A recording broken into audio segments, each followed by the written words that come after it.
Hello, good evening, and a very warm welcome to Rangers Radio.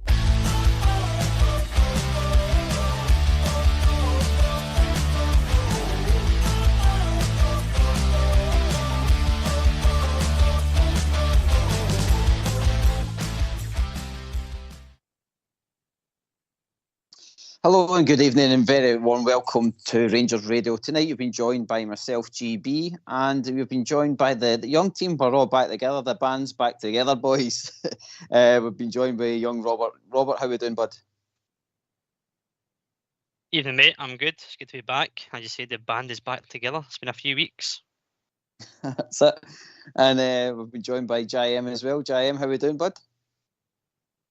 Yeah, all good, mate. All good. Good to be back on with you, boys. It's good. It's been a little while. Looking forward to it. Good stuff, good stuff. Well, I think it's got to be the good and the bad and the ugly, and that's just the Rangers game, lads, for the weekend. I want your just want your kind of overview Sunday's match, and we'll probably start with yourself, Robert. We'll just dive right into it. For me, very strange game. I think that it's been reported through the media and through our own channels and stuff like that, how much of a weird game it was, especially that first half.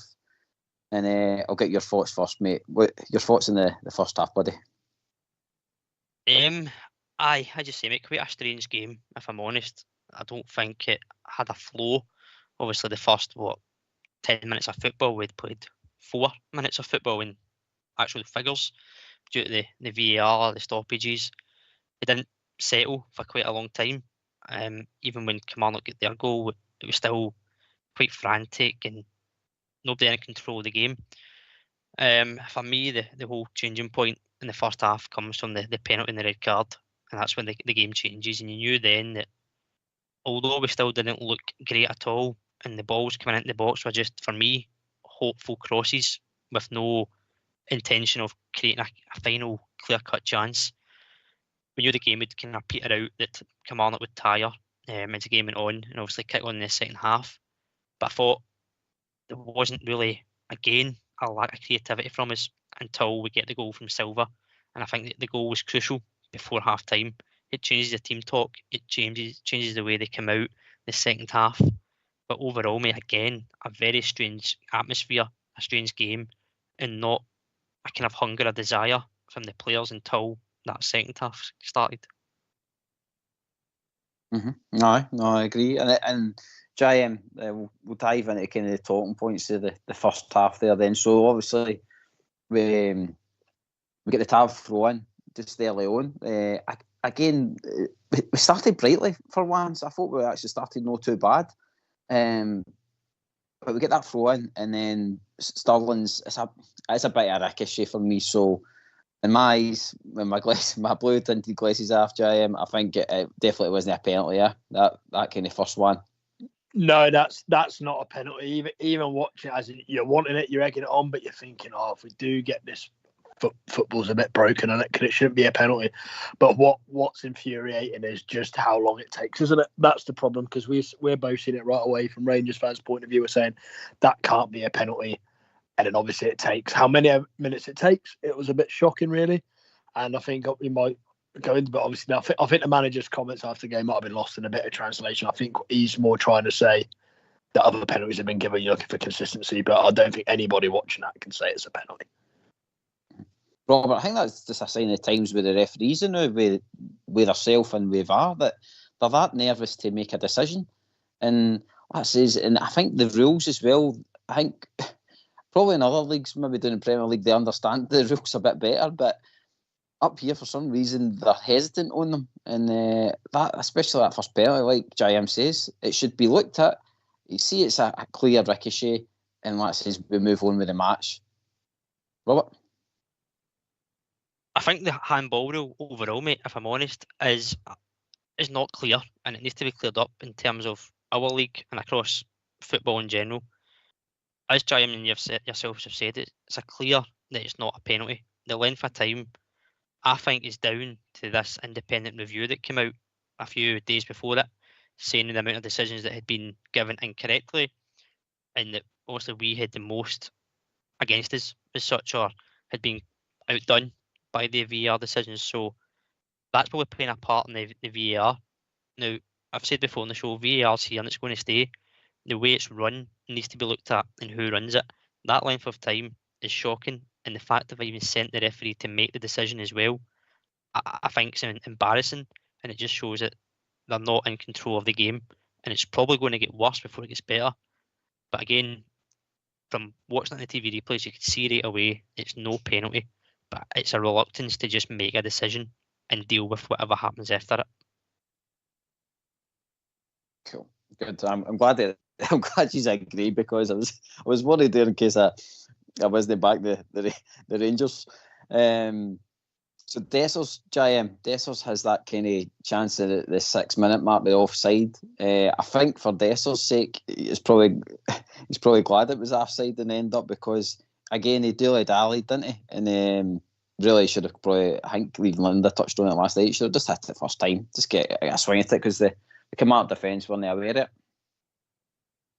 Yeah, the fact is, it was like a few times in the game, maybe he was just, not clinical enough, overthinking it. It's nice when it comes off in certain times, and when you do sell the defender a bit of a dummy, but he's trying to do it at times when it's not really on, and, it's making him look a bit silly, to be honest. But again, it was clearly offside. You could see it in open play, and it took ages again, didn't it? I mean, at first I thought, no, taking a while, maybe it hit the killing defender or something, and maybe there's a rule, but when you see the replays, you're thinking, again, how's that taking so long? The bloke was 5 yards offside. Aye, clear and obvious as the words that they put it as. Goal, Jim, what do you think about that with Kilmarnock on about the 1 minute mark? I know a lot of people are picking up on like Tav and Butland, probably more so Tav could have probably done better, but I think for me, the full team could have done better there. Like Cantwell and Borner, they just let Armstrong get away from him and then make that pass out to, is it Polworth it was, and Kennedy. And that says I think the boy actually gets lucky and it bounces up and he's able to hit it into Tav. And Tav just, I don't know, I think Tav knows much about it, but again, it's just a bit of a calamity.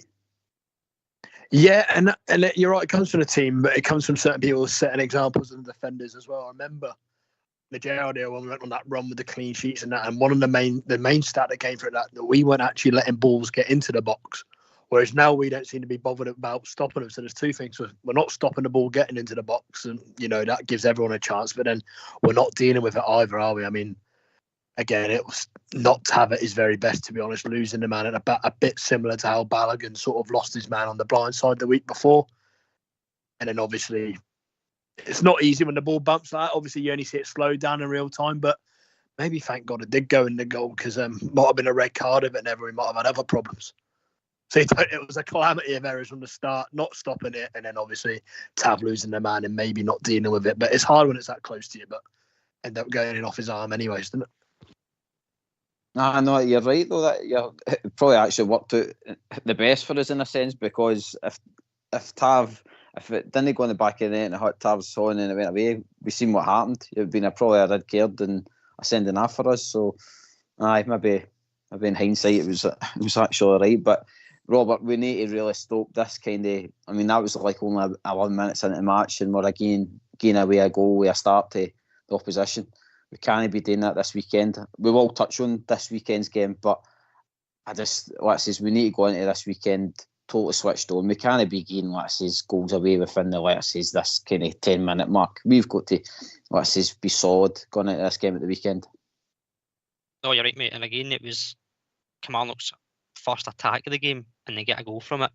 I know Ox said last night, I've listed a few games as well where other teams have had one attack and got a goal or at least a chance from it, and we've looked vulnerable. For me, the goal we concede, it's quite similar to the one we lost against St Mirren, as Jim said. It's a hopeful ball into the back post that St Mirren do, but Kilmarnock have obviously looked at that and seen as a weak spot for us and targeted that area. So you kind of give Kilmarnock credit in that sense that they've seen a vulnerability for us, and if they can see it, we can see it, then surely Clermont is going to address that and have it worked on. For me, the issue starts with Barisic not being strong enough against the boy Armstrong. I mentioned him on Friday night that he was a danger player. and I would opted for Sterling at left back just because of his sheer strength. And that was probably one instance where I thought that's probably where Sterling would have outmuscled the boy. So again, as you say, these chances that were given up, they're leading to errors, nervousness, and then the other end, we've got all the chances or all the creation, but not putting them away. So we need to get the balance of shutting shop up at the back and being clinical at the front. And that's the only way we're going to get a result come Saturday and hopefully win this league. Aye, mate. Right, so we've got probably the bad out the road there, because that was a bit of a bad moment, and it was one of the things where I was thinking, oh my God, like, is it got to be this day? Is this the day where it does fall apart? But granted, Lundstrom started to turn up in the game. I think overall he had a no bad game. He had played some nice balls, and that first one comes for the 19-minute mark where he plays that ball into Silva. Silva takes it well. And it's Sterling, and again we go back to VAR for another wee handball check.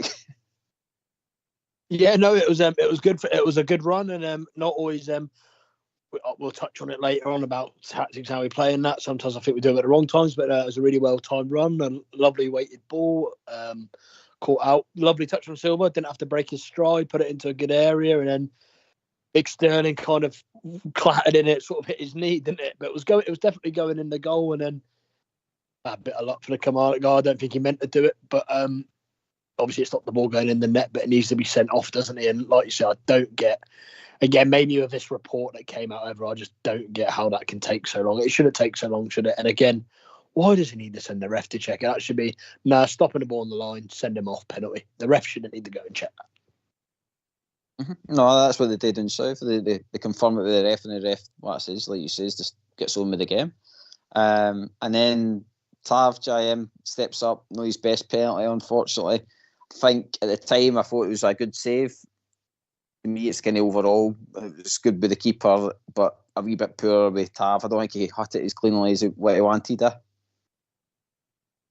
it wasn't the worst penalty. People hit a lot worse sort of strikes and whatever and score penalties. You hit them where the keeper went the right way, but when they go the right way, then it has to be perfect, doesn't it? And Tav does normally, it's very rare Tav sort of puts them low, to be fair, doesn't he? He puts them high, so it gave the keeper half a chance, but I think we're maybe doing the goalkeeper an injustice there. He's saying that's a great save, but obviously when you get a penalty, you're looking to score it, aren't you? And Tav would have been disappointed not to put it away.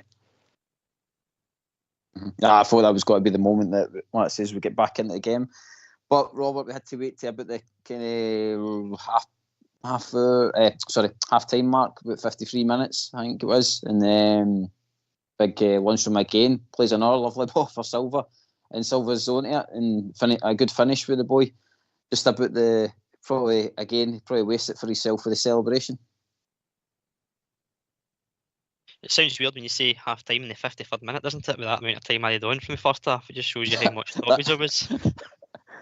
That's how I was a bit confused there when I was going to speak about the goal, because I'm like, was it half time or was it still playing? No, it's mental, isn't it? The amount of added on time now. No, the ball went from Lundstrom, mate. The goal itself, Silva for me does really well. His movement into the back post, he puts the boy Mayo under pressure. He doesn't deal with it, and got to say it's a good finish because it seems like it's very close to bouncing just in front of him, and he gets his foot around the ball enough to guide it into the corner. I think if that bounces, it's coming up in a shin roller over the bar, and it'll get criticised for not putting it away. So a good finish overall. The celebration, you could read into that what you want. Is it silencing the fans, the critics, the media? Again, I think it's just a young boy who doesn't really know the Scottish football the way a celebration would be taken. I think it's just one of these ones where he's took the moment, he scored the goal, and he celebrated the way he did. And at the end of the day, mate, it's a goal that we've got and a goal that we actually needed, because, again, as I said, when Tavernier missed the penalty, there wasn't a lot of clear-cut chances that I thought we were going to score before half-time. So it was a vital goal that changed the team talk at half-time for me. Giant came at the right time, didn't it? We needed that, I think, going into the half-time being 1-1, and again, just your kind of thoughts on the goal and celebration, mate. Yeah, makes a big difference then at the time of the goal. Just makes it, especially the 10-minute, just makes you relax a little bit more. You're not chasing 2, you're chasing 1 to win the game. It just makes it different. But good goal, really good finish, and you can look into the celebration how you like. Probably a bit ill-advised, really, in hindsight. But yeah, maybe we shouldn't all be so sensitive. He's taken enough stick. He scored a goal. Only 21, Portuguese, makes a lot of money. Just if he scores a couple of more on a weekend, he can do what he likes, can't he? Well, that's it. Boys, he's set the bar now, hasn't he? So he's put himself out there, because when he was doing that horn gesture and stuff like that, granted, I don't know whether it's to the fans or it's just to the media in general because of all the talk about him. But like I says, he's set himself up now, so hopefully maybe he's fired up for the weekend. Yeah, hopefully, and maybe just we'll go on to it about the second half as well, but maybe just highlights something a little bit more we've got within us at the moment that's not 100% right from all players. But we'll go into the second half a little bit. We'll just march into it, mate. Second half, there are changes right enough. We had Big Balogun go off with a back injury, and we see our new signing, Ben Davies, come on the park. And again, Big Tav gets the corner to Lundstrom about 60-minute mark. Good hit for Lundstrom again. Like I says, he was on the ball with his passing and striking at the weekend, Lundstrom. And a good hit, and like I says, Big Ben Davies is there to tap it in. Yeah, no, and good to see what Big Ben Davies there to tap it in while Dessers was pulling shit with a defender not even watching where the ball was going. So I don't know what's more worrying, to be honest. But no, follow it and done well. Got a bit of luck. Obviously, the keeper actually done well, didn't he? Was quite brave, made the block, if you like, but then bounced in. And fair play to Davies because, well, he's not played a lot of football, but for someone that's not played a football, contributed a couple of goals from centre-back, which is something we've been missing. Obviously, the other one was at Betis at home. Aye, that's right. Aye, I know. I didn't know how folk were taking it because they were saying it's his first goal, but maybe it's his first league goal. Maybe I think that's what. And I think it was there was a toss up between him and Seema, who actually got the goal, didn't it? But it was pretty clear. He said, "I'll give it to Seema," but credit to him, he's still in and about for the goals, isn't he? Mm-hmm. Aye, Robert, it shows commitment, didn't he? I mean, for a guy that's not been playing much in the team, he's had injuries. I thought he was actually kind of frozen out the team, to be honest, with the looks of it. But again, comes in, shows that commitment to get the goal, and again puts his 2-1 into the game. It's a poacher's instinct. I'd consider him up front. He's got to, mate. To be honest, he's got to. Obviously, with Goldson out for the season, Balogun coming off, you're down to your 2 centre backs with Suter and Davies, so he knows that he needs to perform and he needs to step up at this moment in time. I think that when he's been fit, he's looked okay. I wouldn't say he's been great, but I wouldn't say he's been terrible as well. He's been quite okay. The good thing about him is he's a natural left footer, so it gives a good balance and it allows Suter to play on the right side of the fence as well, rather than having to swap to the left. So it gives a natural balance to the defence. And again, he's contributed. He's alert in the box. He's not just stopping. He's in an area where he's expecting the ball to be loose. And as JM said, he puts it away and repeats his Betis antics and gets the goal. So you look at it that way. Again, it's another important goal in a long run, to be fair. And he may have to play on Saturday. Mm-hmm. Aye, well said, mate. I didn't do yourself any harm. I agree with that. Right, it would be good to hear. We'll get the phone lines on. I think now, boys. We'll still touch on the second half, but I'm eager to get the calls in tonight because it is all fun week. Be great to hear from you. So let's hear from you. Why don't you give us a call on 0141 356 1972? It's your show. It's your platform. Let's hear from you.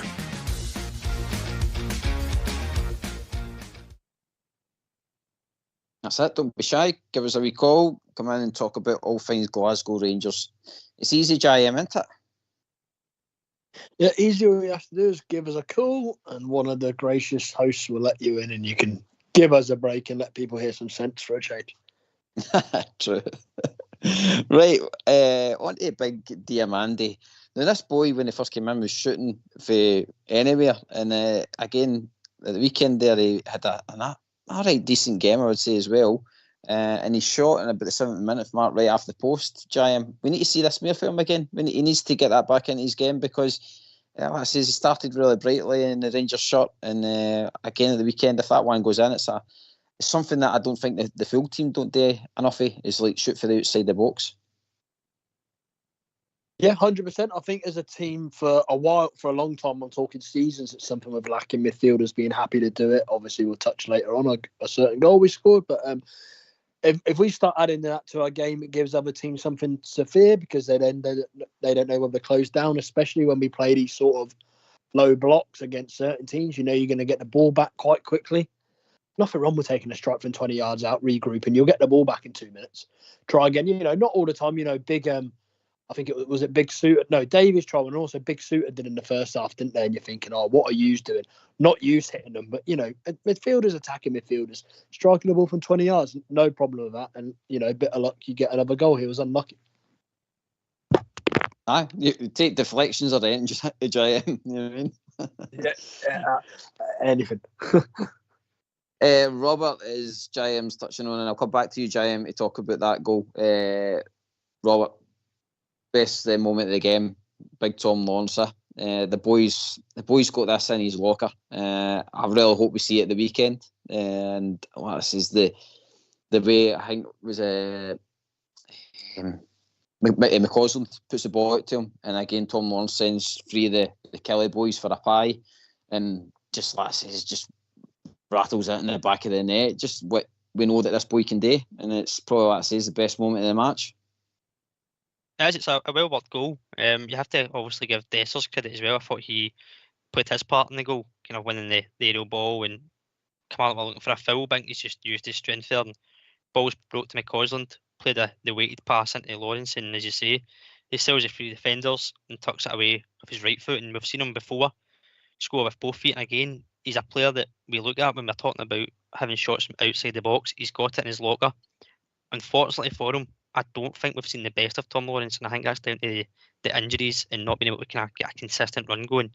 So I don't know how much time we'll see Tom Lawrence in Rangers jersey between now and the season, in terms of in the future as well. It's a quality player for me, and it seems to be that he's swapping Clement between Cantwell and Lawrence, one will replace the other. It's like he's not playing both. So it bodes a question for the weekend of who gets that number 10 position, because they seem to be alternating.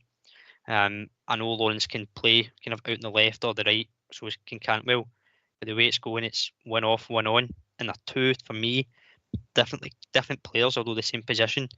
Lawrence is probably a better shooter outside the box, but Cantwell seems to be that wee creative player that they're looking for to try and play in between the lines. So it's good options to have. But again, going back to the goal, it's exquisite. It's a great finish. I mean, Lawrence and Cantwell. I'll let you talk about Lawrence's goal first, mate. But Lawrence and Cantwell, I think we've even said before on a Tuesday night about the two of them that I just wish we could get the two of them in the team together, and I wish we could get the two of them on form together, because they're deadly. That's the way he puts that ball away. As Robert touches on, when Cantwell's on his game, he can just run through defences and get that wee pass off, especially to Dessers. You know what I mean? But again, just a fantastic move with Lawrence and a great individual goal. Yeah, no, great goal. Skipped the guy, cut back in and struck, gave the keeper no chance. One of them. It looks easy when you do it. It looks simple. It always makes you wonder why footballers can't do it more. But hopefully that gives them more confidence for the last few games. I'll tell you one thing. Watching that goal when you watch a replay from a certain angle, what about that defender Finlay? Should he not get a retrospective ban for diving? Did you see him trying to get the foul off Dessers and then jumping back up and running as soon as he got the ball back? The way he was lying, look at the linesman looking for it. And I don't blame him, by the way, because they normally get him. When I saw the replay, I went, I'm surprised he never got a free kick there, to be honest. And then the way he jumped back up and tried and ran after him, it was embarrassing. Jim, do you know something? I think he shot himself in the foot, because see if he probably stays down and that goes to VAR, I bet you they would have awarded it as a free kick in the build-up. You know what I mean? They would have tried something. Aye, so it would probably be tearing their hair out, because I was thinking that myself. I bet you this has got to get chalked off because there's a foul in the build-up to it. But like you say, the boy gets up and he sprints back, so it shows that there was nothing there in the first place. But I think we'd be very hard done by, but I wouldn't be surprised, let's say, if that boy stayed down and he was holding his head or something. The way it's been going this season. It would have made him maybe go and have a look, wouldn't it, for a laugh, which would have been good. But no, I just thought that was funny the way he got back up and started running after him after trying to get the free kick. Big, hard Scottish centre backs. Maybe he had a coupon on and just realised that there's got to be a goal, so he's probably just wanted to get up and let us go 3-1 up. You know what I mean? Yeah. But I know, Jim, like you say, Lawrence got that in his locker, bud. Can you see it this weekend? Could you see the two of them, Lawrence and Cantwell, playing together, or do you think it's just like Robert says, it's just a like for like? You know, I don't honestly like it. I don't know if it's because, like I says, Lawrence has no got the minutes in the legs, but I just wish they could. I wish they could fit them in the team somehow. Them two can't play together on Saturday, can they? That's a hard no for me. No chance. No, I hope not as well. But no, obviously in an ideal world, you want your best, most creative and exciting players to try and get goals if you can get a balance to them. And obviously in form, but unfortunately, I don't think we've got either of them exactly in perfect form, and either of them aren't and they're both not fit either and showing legs. So on paper, on FIFA, it'd be a great team, but I just don't think and hope it doesn't happen on Saturday. Robert, just quickly for yourself on it, mate. Can you see it, or are you like JM as well? It's just not going to work now. I think if it was any other opposition in a different stage of the season, potentially. But I think what's at stake, Clement won't take any chances in changing formation or style structure at this point. Maybe something to look at for next season if both players are still here and there's other players that are in different positions. We know that Sterling on the right doesn't always work. They've got potential of playing the three in the middle, Sterling, Diamande, Lundstrom, but again, we've got no wingers, so it is an option. But for me, I think he'll stick to what he knows. They can have 4-2-3-1, and it'll be a like for like 60 minutes, 70 minutes for Cantwell, and then Lawrence gets 20-25 minutes, half an hour. And then Giant Lawrence nearly gets his double. Hits another great shot running about the kind of 92nd minute, I think it was, and Big Suitors there to do a proper head down and then into the back of the net. Oh, sorry, Giant. I'll cut across you. No, Bob. I think we've been joined by Stuart or Jerry. Sorry, Jerry. Aye. How are we doing, Jerry, mate? What's your points, bud? Just a bit. I'm just watching the highlights for the game on Sunday. Well, the first half was bang average, to be honest. I suppose we all know that. The penalty, the first one was never a penalty. The second one, fair enough, that was a penalty. Red card was a bit harsh, but that's the rules, isn't it? Tav isn't doing very well. I'm just giving my opinions here, sorry. Can anyone speak? I know, mate. Sorry, they were just like you taught me, make your points of view. But no, carry on, mate. Right, cool. Tav, when he was defending at the back post, that was sloppy at the first goal when they scored.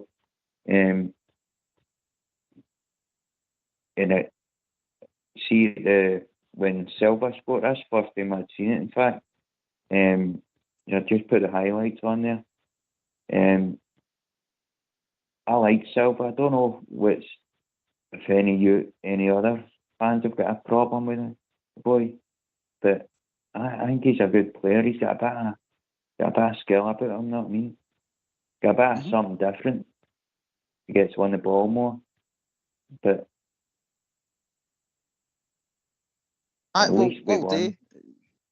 all day, Jerry. I'll take the point of Silva and the boys. Robert Silva. I'll go to Robert first, Jerry, and ask him about it. Yeah. Robert Silva. It was probably one of his better games at the weekend,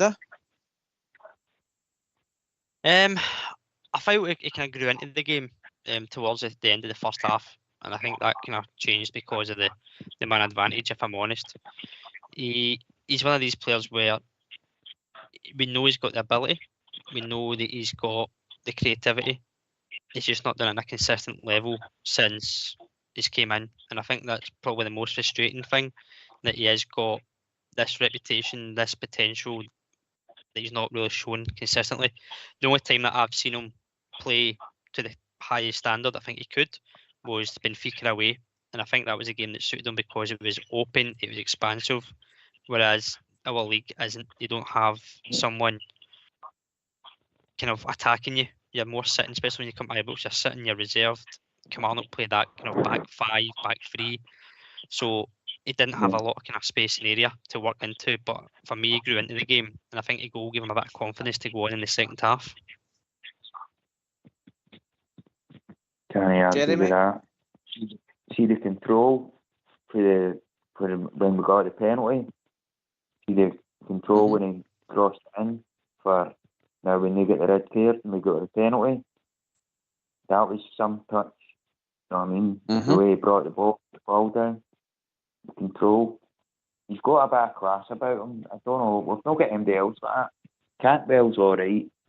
He can do wee bits and bobs, but he can't. He's not got. I don't know.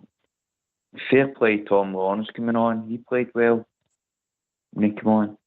But we need a bit of magic. That's what we need, a bit of magic.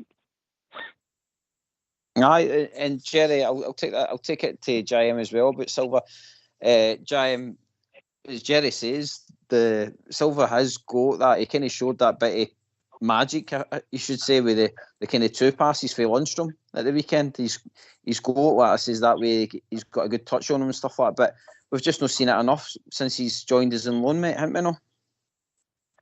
No, he's obviously got loads and loads of talent and good touch. Because obviously, you wouldn't the price tag that he's got with him. You just couldn't be it if you weren't any good with it. He's obviously got loads of ability. He's not slow. He's got a lot of pace, and he can make things happen.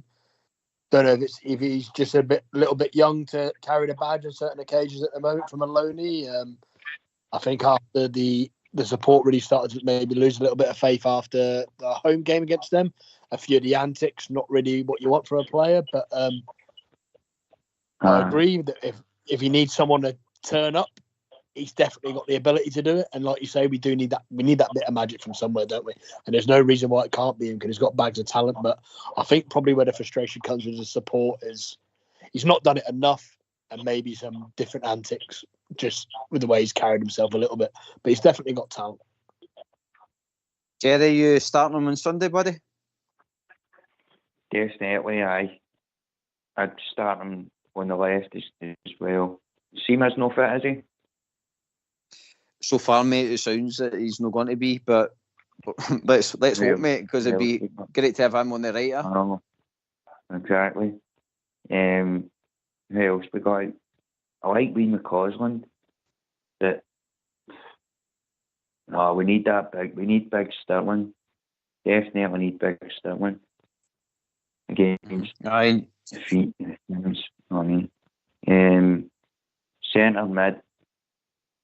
I don't know about you, folks. I love John Lundstrom. I don't know who else we would play. Probably Big Diamandi in amongst them as well, just as like we had at the weekend there. Well said, Diamandi and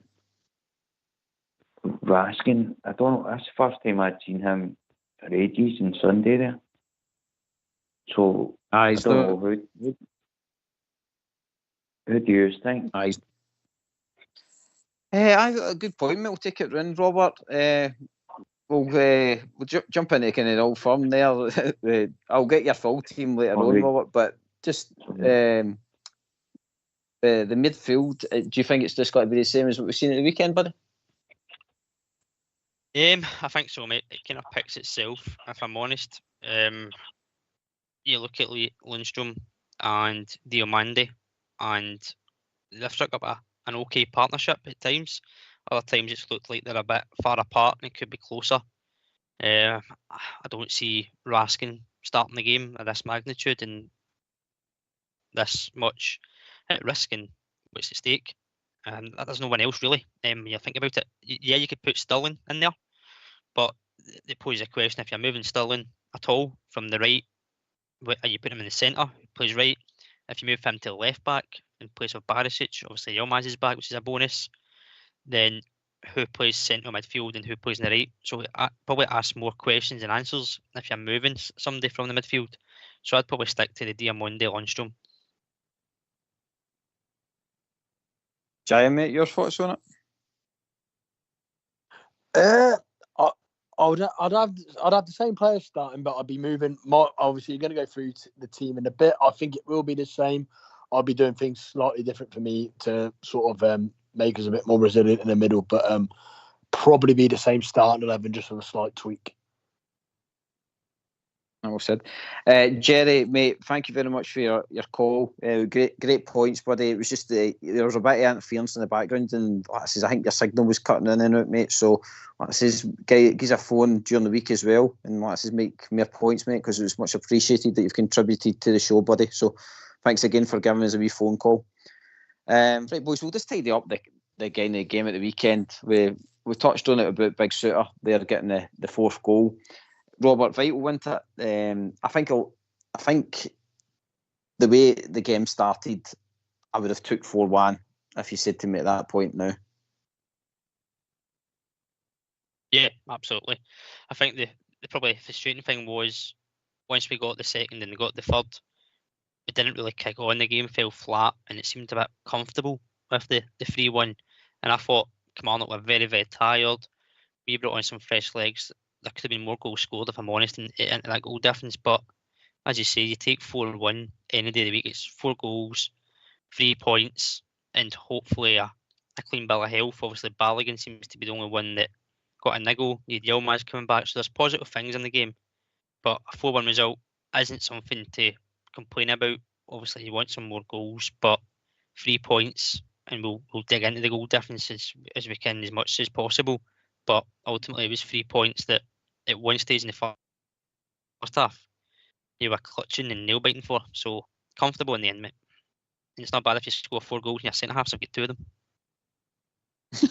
True, mate. It's been a long time since that's happened. JM, again, I think that 4-1 result, we wanted more, mate, and there's probably moments in the game where we could have got more. But like I says, the way it started and the way I was feeling after we went 1-0 down, I would have bit your hand off for 4-1 at the end up. Yeah, 100%. You're taking it before a ball's kicked, aren't you? You're not getting greedy. You can be greedy, but you can't be upset over 4-1 as the game panned out in the second half. Maybe a little bit. Maybe it just shows where we are as a team fitness-wise and maybe attitude-wise that we just looked more relieved that we weren't going to lose the match rather than kicking on a little bit. But, you know, I let the sports psychologist dissect that a bit more. But for me, I would have liked to see us try and get another goal or two or somebody, you know, at least somebody looking like we're kicking on. But you could also, you know, would be another goal ahead if we didn't see such a sloppy goal either. So there's loads of ways to think about it, but the most important thing was the 3 points. Yep, I agree. And boys, just quickly, obviously, we're talking about the good, the bad, and ugly, and I would say that was the good, getting the 4-1 result. Where us as fans, we're still in the title race and happy and stuff like that. But the kind of ugly side of it's kind of came out a wee bit that, like I says, players getting abused and all that after the game, middle-aged men greeting that they're not getting a tap signed. I think what I say is the tap signing outside for me, boys, I don't know if it's the same for you, but the tap signing should be for kids only. Like I says, I don't think we should be getting involved in abusing our players, especially when we're trying to all pull together for a title race. Robert, your thoughts, mate? It's not nice to see, and I know it's a minority, but obviously the video goes out, it goes viral, and it's the most talked about thing other than the result. And it's something we don't need, given the fact of the week we're going into and what's at stake in the coming weeks. So, not nice to see. The players, for me, they don't need to stop. It's their choice, obviously. They've got the right to say hello, sign things, whatever it is they want to do. They get the support, but again, it's a minority that maybe ruin it. In terms of for the kids, absolutely. Kids see their players on the pitch. They've got idols. You get a buzz when you get something signed. It's memorabilia that when you look down years down the line, you remember. And if one of these signatures turns out to be somebody that wins you a treble or a title or even a European run, European Cup, anything at all that's connected with the club, it's something to savour. So fans will ask, and it's just about respecting the players' decisions, whether they sign things or not. But certainly not nice to see. But as I said, it's a minority. The majority of fans are well respected of the players, and you see them in their numbers staying back to support the players. And yes, we'll voice opinions when it doesn't go well, but we're always there to support no matter what. Well said, mate. Well said. Right, we've been joined with another caller. I think we've been joined with Stuart. Stuart, how are we doing? Hi guys, how you doing? All right, I'm doing fine. I just thought a quick phone call just to. I've been listening. I just come in there 10 minutes ago, so I kind of caught the tail end of the wee debates about the Kilmarnock game. I mean, I was, to be honest with you, like everybody, I was frustrated with the VAR nonsense. But I think it's doing to there's not much scrutiny on it now. They're all terrified to make a mistake. The refs are terrified. The VAR folk are saying like that's kind of overextending everything because of that much scrutiny. They're probably no capable either. The rules seem pretty vague about handball and some of the things. The first one, I mean, everybody knew it wasn't really a handball, but it takes that long. It kind of killed the game a bit. And then when Kilmarnock got their goal, I thought, this has got to be one of the days, you know. And the biggest thing for me was when we went 3-1 up, I mind looking at McInnes, you could see him just sort of like blowing his cheeks as if to say, that's it, we're saving ourselves. Whatever minutes to go, 15, 20 minutes to go. Clement should have been saying, you know what, 3-1, we want 6. We want 4, we want 5, we want 6. If they had pushed on at that time, put 2 strikers up front because nothing was coming through on the wings or through the centre. So we could have pushed more up front, whether a Roof come on or Silva went more into the centre, because I think that would be his best position. Wee touches with Dessers or whatever. But just to go for mere goals. All right, we got the goal at the end, but it looked a bit kind of like, well, we've won 3-1 type of thing, and it could have related into the goal difference. You know, I was really frustrated at Clement like that. And I think he's done a few things like that. He's made kind of some weird decisions that he just kind of sat back and thought. I've been watching him as well. He didn't seem to be kind of pushing him on, saying, look, come on, let's get into this and get 5 or 6 here. But I know you have probably discussed that. I never picked up all the conversation. But they were the kind of 2 most frustrating bits for me. But in the end, you're right, 4-1, I would have signed up for that at the beginning, absolutely. But it's still a wee bit of frustration here, and I think I could feel that coming through with the previous caller there. Mm-hmm. No, I think Jim, you touched on it as well, didn't you? You were saying there was got to be, I says, possible more goals in it at the weekend, but there was moments where we had shots and even when the goals went in, we weren't really running to grab the ball and back to the centre circle. There was a lot of, like he says with Silva, with celebration, there's a lot of time spent doing the kind of things rather than let's get back into the centre circle and get on with the game a bit, JM. Yeah, let the guy that scored a goal, Lawrence scored a screamer, do your little 5-10 second bit, but the rest of you should be just, through we go, But yeah, to me, it's a bit funny. I agree with you. Is that coming from the manager? Are we not laying it down how important it is just goals are important, or are we that worried about not winning the game that we're not even getting it through to the players that goals are important there? But also what Stuart was saying with regards to the manager and changing things, I do agree with that and the sort of changing the shape or whatever, because I was also a little bit concerned, might be the wrong word, but especially when Kilmarnock went down to 10 men, we never changed what we did either, did we? We set up in the same formation and went out, and when we could have done even in the first half, maybe put Silva in beside Dessers and take off maybe Barisic or somebody and get another winger on. It was just more of the same, wasn't it? And that does concern me a little bit, that we're not looking to change things during the game and sort of playing the moments and we're just sort of settling. Yeah, absolutely. Robert, do you want to come in on that, mate? I'm going to disagree with JM in the fact that the first half, I think we did change it, but it went to, rather than playing football, we went to long balls and balls out to the wings and just putting hopeful balls in when they went down to 10 men. That's probably the only thing that changed. But in terms of the structure, it wasn't changed. The flow didn't seem to step up. And I think that is the frustration that Kilmarnock were there for the taking for most of that game to get more goals. We know Dessers had at least 2 gilt-edged chances where he's on the right foot, hits it first time, you're probably guessing a goal, at least one. If not, the second one, maybe the keeper makes a save and there's somebody for a tap in, and you get a fourth, a fifth. And that's when these chances are clinical and crucial, and it's what you want your striker. And I know 20 goals is nothing to be shying away from. He's got his goals, he's deserved them, but he could have a lot more, and the goal difference could be higher if you think on Dessers alone. But ultimately, for me, it was, again, as James said, there was a reluctance to maybe step up and maybe get some more goals. Quite happy to take the 3-1, the 4-1, and just get on to next week. Stuart, want you come back in, mate? Aye, I mean, the positive things. I mean, we're looking at positive things as well. They were my frustrating things. The positive things was like Lawrence coming on. I mean, he was involved in 3 of the goals. He scored one, and he rattled in a few that kind of rebounded it. The one for Suter at the end gets saved by the keeper. Power in it. The keeper just pumped it up in the air, and Suter come in. So, and I heard just what you were saying about Diamondi as well. I want to see more shots going in on goal against Hart. All right, Hart's not a bad shot stopper, but he's not quick getting onto the ground and getting back up again. So if you're rattling in a few balls and he's having to get down, he's not quick getting back to his feet, and that's where you could sort of capitalise. If you're hitting him sort of waist height and stuff like that, he looks great flying across the goal and taking it round.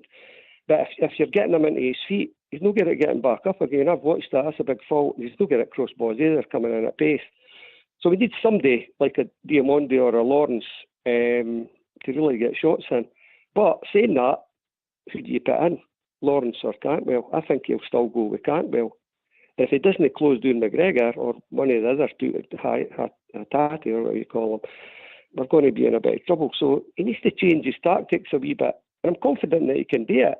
We did it against Betis, better team than Celtic. Benfica, much better team. So we held the rein against them and did well. So we need to kind of, you'll remember the Sparta Prague game. The first half we were absolutely outstanding the way we played. So we can do that, but it needs to kind of install it into the players again. They seem to get it. They come forward and they're looking great, and then they fall back off again. That's just down to the players' mentality as well, though. I mean, let's face it, they're not the best bunch of players that he's had, the cards he's been dealt with, and he's doing okay with them. So, another wee bit of urgency on Saturday, get a few goals, and we'll all be happy. Yeah, well, Stuart, you take us nicely into kind of the talk it all from, because we kind of we parked the weekend, and I think at the weekend, this Saturday coming, I think the team is Stuart's touched on need more shots for outside the goal. I think personally it's going to be a kind of midfielder that's going to actually probably drive the game for us. So whether that's Lundstrom, a Cantwell, a Diamandi, it's got to be one of them that kind of sets the tempo for us, I think. Okay. Yeah, 100%. It needs to be. We need to be within in these fixtures. We've been too short and lost too many games in the midfield for too long. It's kind of been a rinse and repeat thing, hasn't it? We haven't really got hold of it. They started well, and we just need to see who's going to do it. To be honest, personally, there's somebody missing in there. I'd swap one of them out for I think Big Sterling's got to be in the middle of the pitch for me. It's just got to be.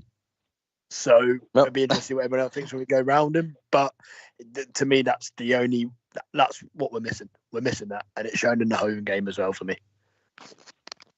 Well, I think since you've led us into it, Jay, we've got 10 minutes before the tune, so let's get our teams out there then for the weekend. Robert, going by what we're seeing with injuries and all the rest of it, let's see your teammate, and we can discuss around about midfielders and all the rest of it. So if you've got your teammate, let's hear it.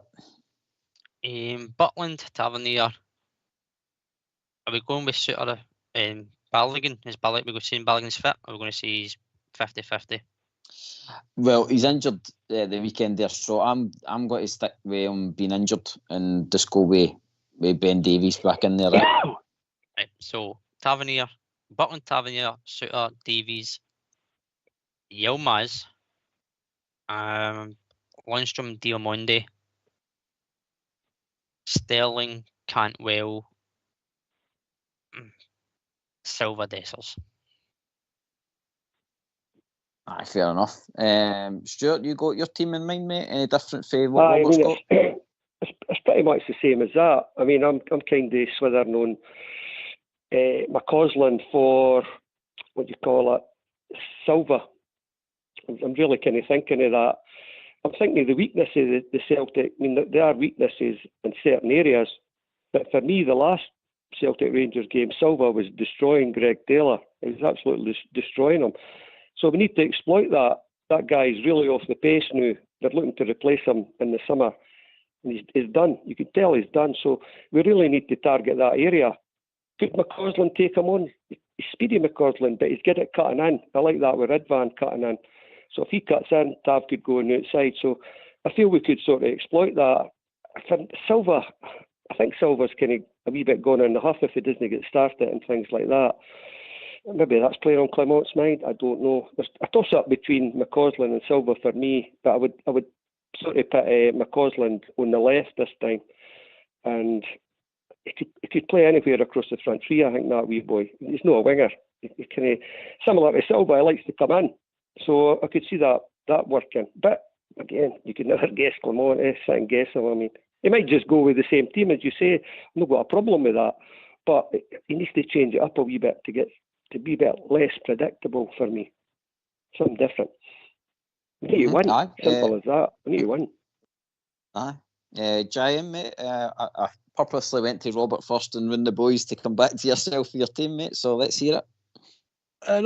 Butland, Tav, Suter, Davies, and for me it'll be Barisic. I think Yilmaz came on, but I don't think you can say he looked ready to start a game of football. Maybe a week could be different, but he's been out for a little while again, hasn't he? He's taken a while. I don't know if he'll be ready to start. So for that, I'll have Barisic. It would then be Lundstrom and Sterling for me. Diamande one higher, Silva on the left, Cantwell on the right, and Dessers up top. Sounds good, mate. Sounds good. I'm going to probably shock you all. So I'm going Butland, Sterling, Suter, Davies, Ridvan, Lundstrom, Diamande, Tav, Cantwell, Silva, and then Dessers up front. So it's like a 4-2-3-1. But I'm going to play with probably... Tab and Sterling being swapped over. Aye, and I'm wanting Tav pushed up. I'm wanting Tav to go at them for a good 60 minutes at the weekend, because I think there was a time with Patterson and Tav that they like I says, they used to run that right side, and Tav's been brilliant at times when it was like Jack covering for him and stuff like that. I think the way that Maeda plays against Tav, I would like to see Big Sterling in there, boss him, and like I says, let Tav do the running. And don't get me wrong, if Tav knackers out, we've got young McCausland that can probably come on that side. Scott Wright to a certain extent, but for me, or even like I say, Tav goes back and like I say, Sterling takes a turn. I mean, it just depends how it's going. But in an ideal world, it might sound a bit mental, but I would like to see us go right at them on Sunday, because I think that's how we'll defeat them. Usually when we're in their faces, Robert, is when we get the result that we want. We do, and we need to start on the front foot. We've not performed well over there for quite a while now, and I know it's hard when you've got no away fans as well, and it's going to be a massive impact. I think obviously their fans are going to fill the four stands, and our players need to adapt to that. And starting on the front foot, we know the last game we conceded within 21 seconds, and we took centre. So it just shows you how quickly this game can go away from you, and we really need to start kind of on the front foot, but not leave ourselves vulnerable at the back. Be caught out again the way we were at Ibrox. They sound like they're going to be up for it, and our players need to match it. And there's comments, there's going to be mind games throughout the whole week. But ultimately, as soon as that whistle's blowing, there's 90 minutes to go and showcase what our players feel and want in their stomachs and their minds, whatever they may be. Need to go and deliver on the park and come away with 3 points. Leave every single bit on that park on Saturday and don't walk off with any regrets. Stuart, do you think our midfield I says I've seen folks say that their midfield's a lot better, but I just think it's your midfield that needs to be structured better. I think Diamande can match them. He did show it in the second half in the last Old Firm. Same way with Lundstrom. Lundstrom showing at times. I can remind back to when Big Bassey was on the ground and stuff like that, and he was shouting in Bassey's ear to get up and get in about the game. You know what I mean? I think he smashed McGregor a couple of times as well.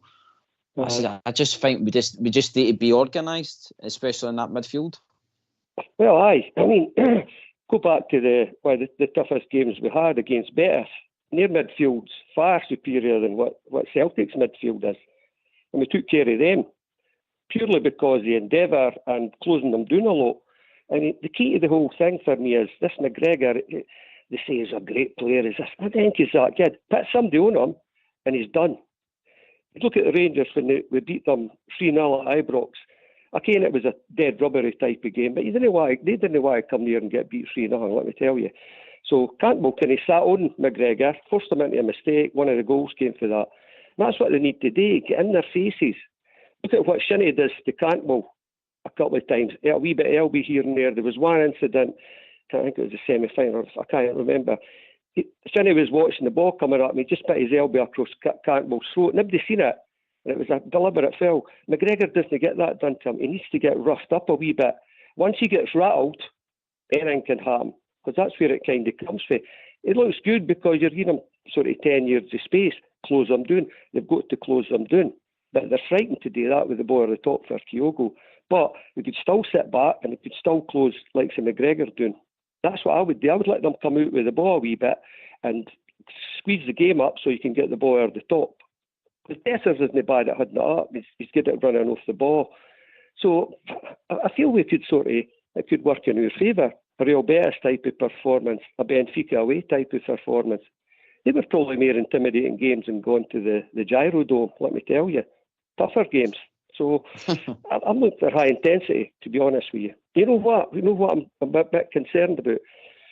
The first 5 minutes, they'll be really up for it. The crowd will be going mental. We need to quieten them. So, no tippy-tappy stuff at the back. Get the ball launched up, down the right wing, their left wing to Taylor. Let him make mistakes, get the ball out, a couple of shies up there, keep a wee bit of press up there till we settle into the game.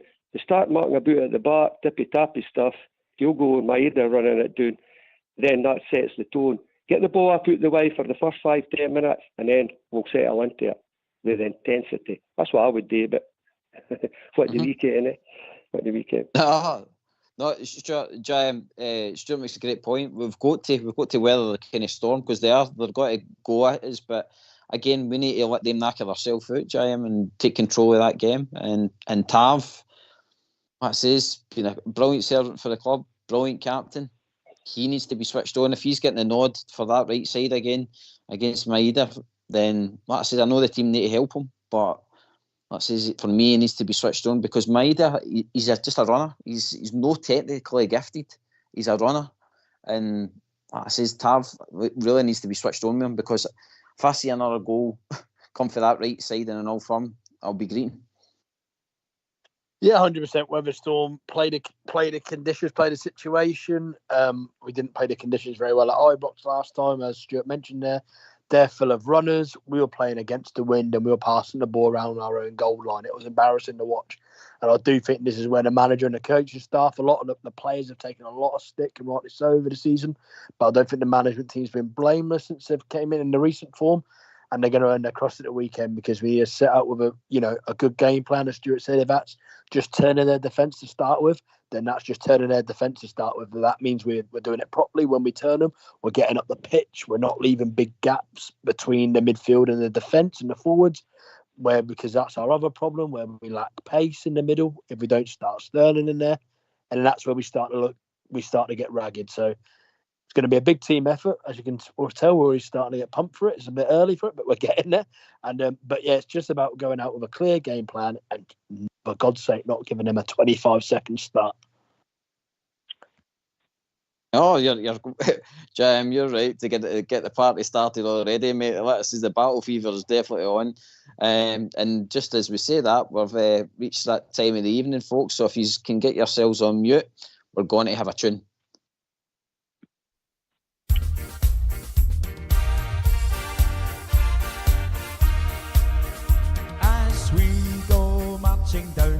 Paisley Road, the west, the doors and the windows open wide. You will hear the people cheer, the Glasgow Rangers boys are here. It's Glasgow Rangers for me. Blue is the colour, football is the game. We're all together, Glasgow Rangers is our name.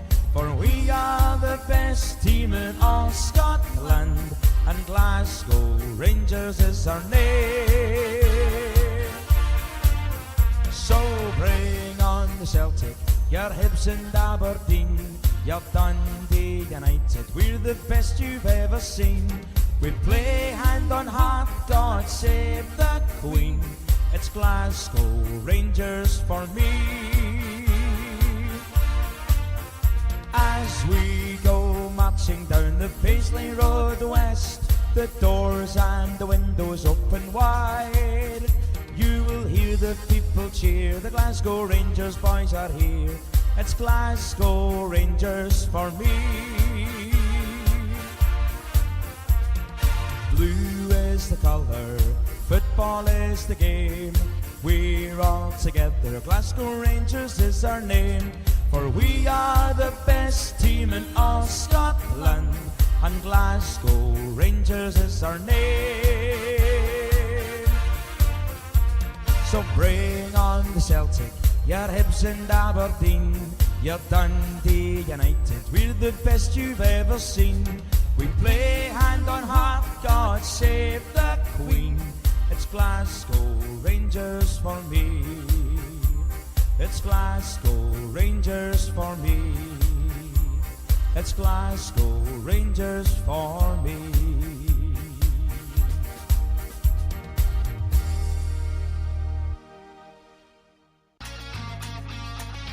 Why don't you give us a call on 0141 356 1972. It's your show, it's your platform. Let's hear from you.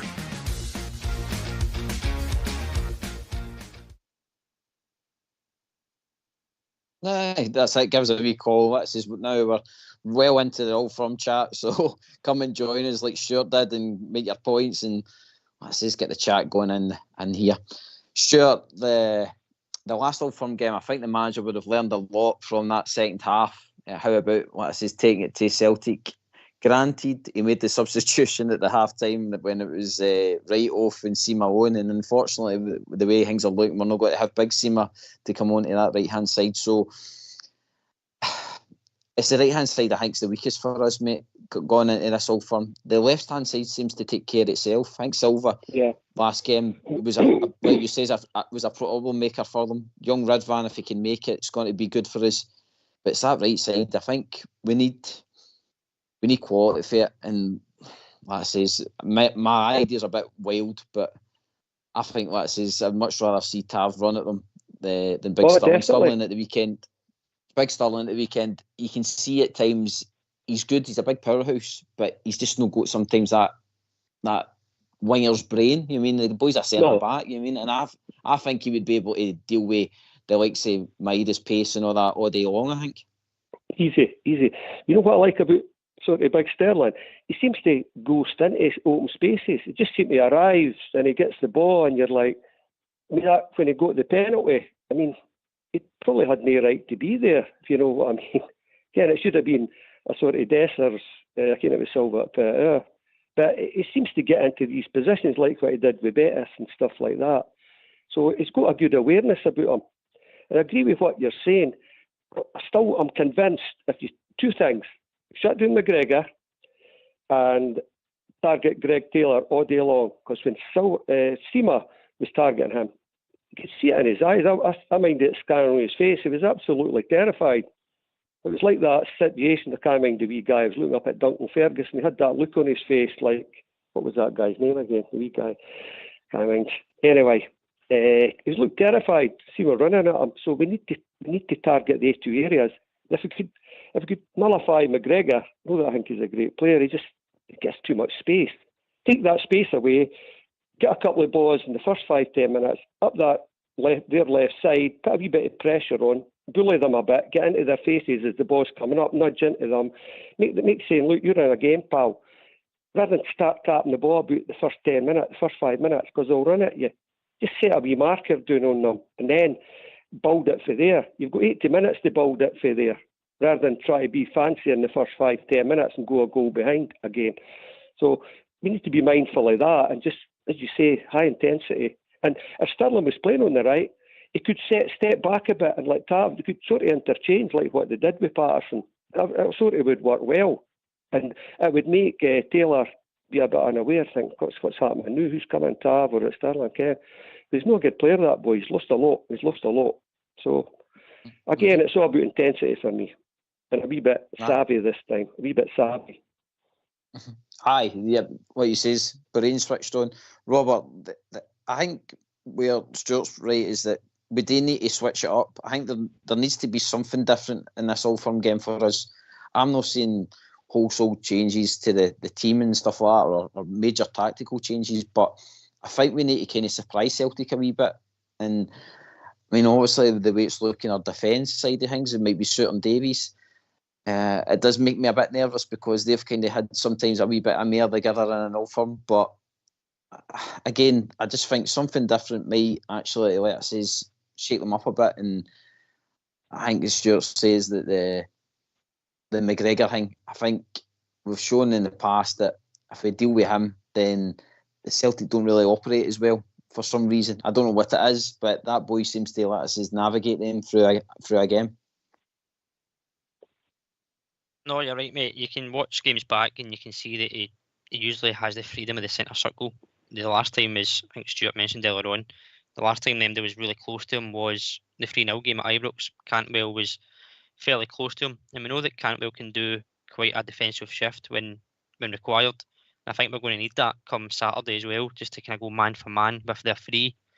Now, I know we're talking about the midfield for us, but for them as well, Hatate's not long back from a long-term injury.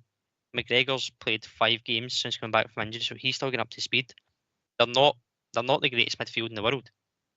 They're not great at all. And as you said, on paper, I think our midfield and their midfield is equal. If not, we've got the edge in terms of adaptability. But the issue comes when we are playing 2 centre midfielders and they have 3. We're leaving a man short. So that's when whoever's in the 10, whether it be Cantwell, Lawrence, Diamondi, whoever it may be, if you're pushing him up, they need to do the defensive work as well. So it's in an essence, that's where the game's usually won and lost in your engine room. And if you're man for man there, you can dominate your wings. As Stuart said, Greg Taylor at left back, not up to much against Sterling or Tavernier. He's beat for pace, certainly beat for strength by Sterling. And on the other side, Silva gave Johnston quite a torrid time the last time at Ibrox. Yes, his antics were questionable, but he was getting in behind, he was getting at him, he was frustrating Johnson. So if we can dominate midfield, get the balls to the wide area, and then you're hoping that Dessers takes a chance. You've got runners from midfield, your Cantwells, your Diamondis, launch them in the edge of the box, and that's where we can dominate. But I know you're talking about the left side for them, Maeda, but they could play James Forrest. They could mix up. They've played him the past few games, so record will show Maeda gives Tavernier a torrid time. Tav looks under pressure. He always seems to look nervous for me up against Maeda because he doesn't know whether to stick or go. And I think that's just because they're matching each other for pace. Ability-wise, Maeda's got no end product, but he has an engine. I think that's what we need to be wary about if he does play. But we need to focus on ourselves, get into the game, play at our strengths, mix it up when we can, but ultimately don't take big risks that's going to lose you the game and get the game away from you. And Robert, where the game's won as well, I think you've got them in front of you, is that you need a strong referee in an Old Firm, and I think you've got a star-studded list there for us, haven't you? Yeah, so the star-studded referee wasn't available, so we've got Willie Collum in the middle, and the 2 linesmen is going to be David McGeeky and Ross McLeod. Don Robertson's the 4th official, and in the VAR room, we've got Stevie McLean, assisted by Graham Stewart. So, don't know how that's going to go down amongst a lot of support, Willie Collum, given a game of this magnitude. But ultimately, it doesn't, for me, GB, it doesn't matter who's in the middle. As long as we go and do our job, we score the goals. The refs has decisions to make. They may get ones wrong, they may get ones right, but ultimately, it's down to us to perform as a team and get the 3 points. We can't come away with excuses of the referees at the end of it. It's down to us to go and show mentality, show belief and desire, and win the 3 points. Mm-hmm. JM, you're frantically checking the second names there, that announcement there, aren't you? Yeah, it surely can't be a bloke that in the same fixture in the new year told a lie about how he came to a decision and now he's been rewarded with actually refereeing the game. That's not what's happened. That's not what. Forget which way that decision went. The bloke had got to watch it again on camera and then lied about how he came to it, and now he's allowed to ref the game. Crazy. At least he's not in the VAR room this time. Well, you wonder what's harder, don't you? You wonder what's easier and harder. The bloke had it in front of him. He could have got to that decision, but he never. And then just decided to lie. Forget which way. I don't. Only in Scotland, isn't it? Like Robert says, no excuses. Don't give them excuses. But it's a sad state the whole country's game in. If he's the ref for the biggest game, probably the biggest game. It's the biggest game in many years, isn't it? For the stage and what time of the season it is, whatever it is, the showstopper event, and he's going to be reffing the game. It's embarrassing, isn't it? But yet again, I don't know. Is there anyone? They've all had their return, haven't they? That's the thing. Stuart, I don't think there's. The only thing we can hope for is, like, say, this VAR. They show up with Willie Collins' mistakes at the weekend. I mean, we just hope that they embarrass him by saying, "Oh, you better go back and have a look at this. You better go back and have a look at that decision, etc., etc." I mean. Hopefully it goes in our favour for once, because we've been. I think we've had the rough side of the stick, can't we? But with you, I mean, it could work in our favour. And sort of the default, if you know what I mean. You maybe think, God, there maybe due one in the back of their head. It's subconscious. He's no outwardly thinking it, but it's in the back of your head. Scrutiny on him more so than ever, I would say. As you say, the biggest game for a long time, and you know what? All right, we're going to be VAR decisions, but I'll tell you what's going to happen. There's going to be send-offs, whether it's one or whether it's two, and we've got to be prepared for that. All right, I'll let a few tackles go as they do, but then the big things are, as I keep going back to it, if you cut off the supply with McGregor, out to what you call it, Maeda, and Greg Taylor, he supplies them as well. So if you cut off that kind of supply and you target the sort of right back, Johnson, I think he likes Silva. Silva's through wee tricks and twists and turns, like with the penalty, and he's good at moving his feet. So there could be sort of a yellow card, maybe another yellow card with half an hour to go, and I could see that happening. I really do, and that's going to be probably more controversial than the VAR, the sending off. I just hope it's no us. You know what I mean? But mark my words, get to the bookies, whoever's listening, and get money on somebody's being sent off. You probably get 45 for it or something. I don't know. Maybe worth a tenner. Well, 10 out of 45 isn't again. But £100 on. There you go. Mm-hmm. I think it'll happen. I just get that feeling. Because it's as long as Southside's not tipping it, I would.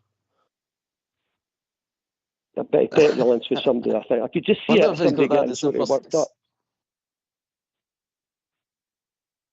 Mm-hmm. I think JM with the important thing is you need to play the game and not the occasion, don't you? Aye, definitely. 100% that, and not because they're going to be dying. They're going to be, especially with the noise and that there, and obviously the pressure on it. It's how, and by the way, it works in all football, not just in that game. Because where it's played in that rest react to noise, don't they? So we go in a big Sterling, for example. I remember I'll keep getting this. Bartley made a tackle years ago back there. Booking right away, got caught up in the occasion. You just hope players don't do that, don't you reckon? Stuart? Aye, no, definitely. I mean, we've got to kind of target certain individuals, and like say, I still say the left-hand side, Liam Scales, not that clever with the ball when he's under a wee bit of pressure. He could maybe let the ball slip under his foot and he reaches out for it, trips somebody up, gets somebody on a yellow card within the first 20 minutes. Then their sort of game's interrupted then. They're a bit frightened to step in and things like that. For me, honestly, their left-hand side is more open than the right-hand side You know what I mean? We balls over the top and stuff like that. But we need to be a bit more savvy. I keep going back to that, what's his name, Shinnie, the Aberdeen. I mean, look how much fouls he got against us at Ibrox one time. I think it was about 7 dirty fouls here and there. And he got away with them all. I think he got booked once and that was it, and then he got 10 off. But we need to be a wee bit more smarter. Not get caught up in it, but to kind of just lean into them a wee bit and maybe step on the foot a wee bit when nobody's looking, the boss coming in, or step on the foot like Greg Taylor. Telling you, that's the key. Just be a bit more smarter. Streetwise, that's the word I was looking for, a bit more streetwise. Game savvy. Because they'll be up for it, the crowd will be up for it. And quite name, they get a wee bit kind of restless. A couple of mistakes made with Scales. He's a man too, it makes mistakes. A couple of mistakes at the back.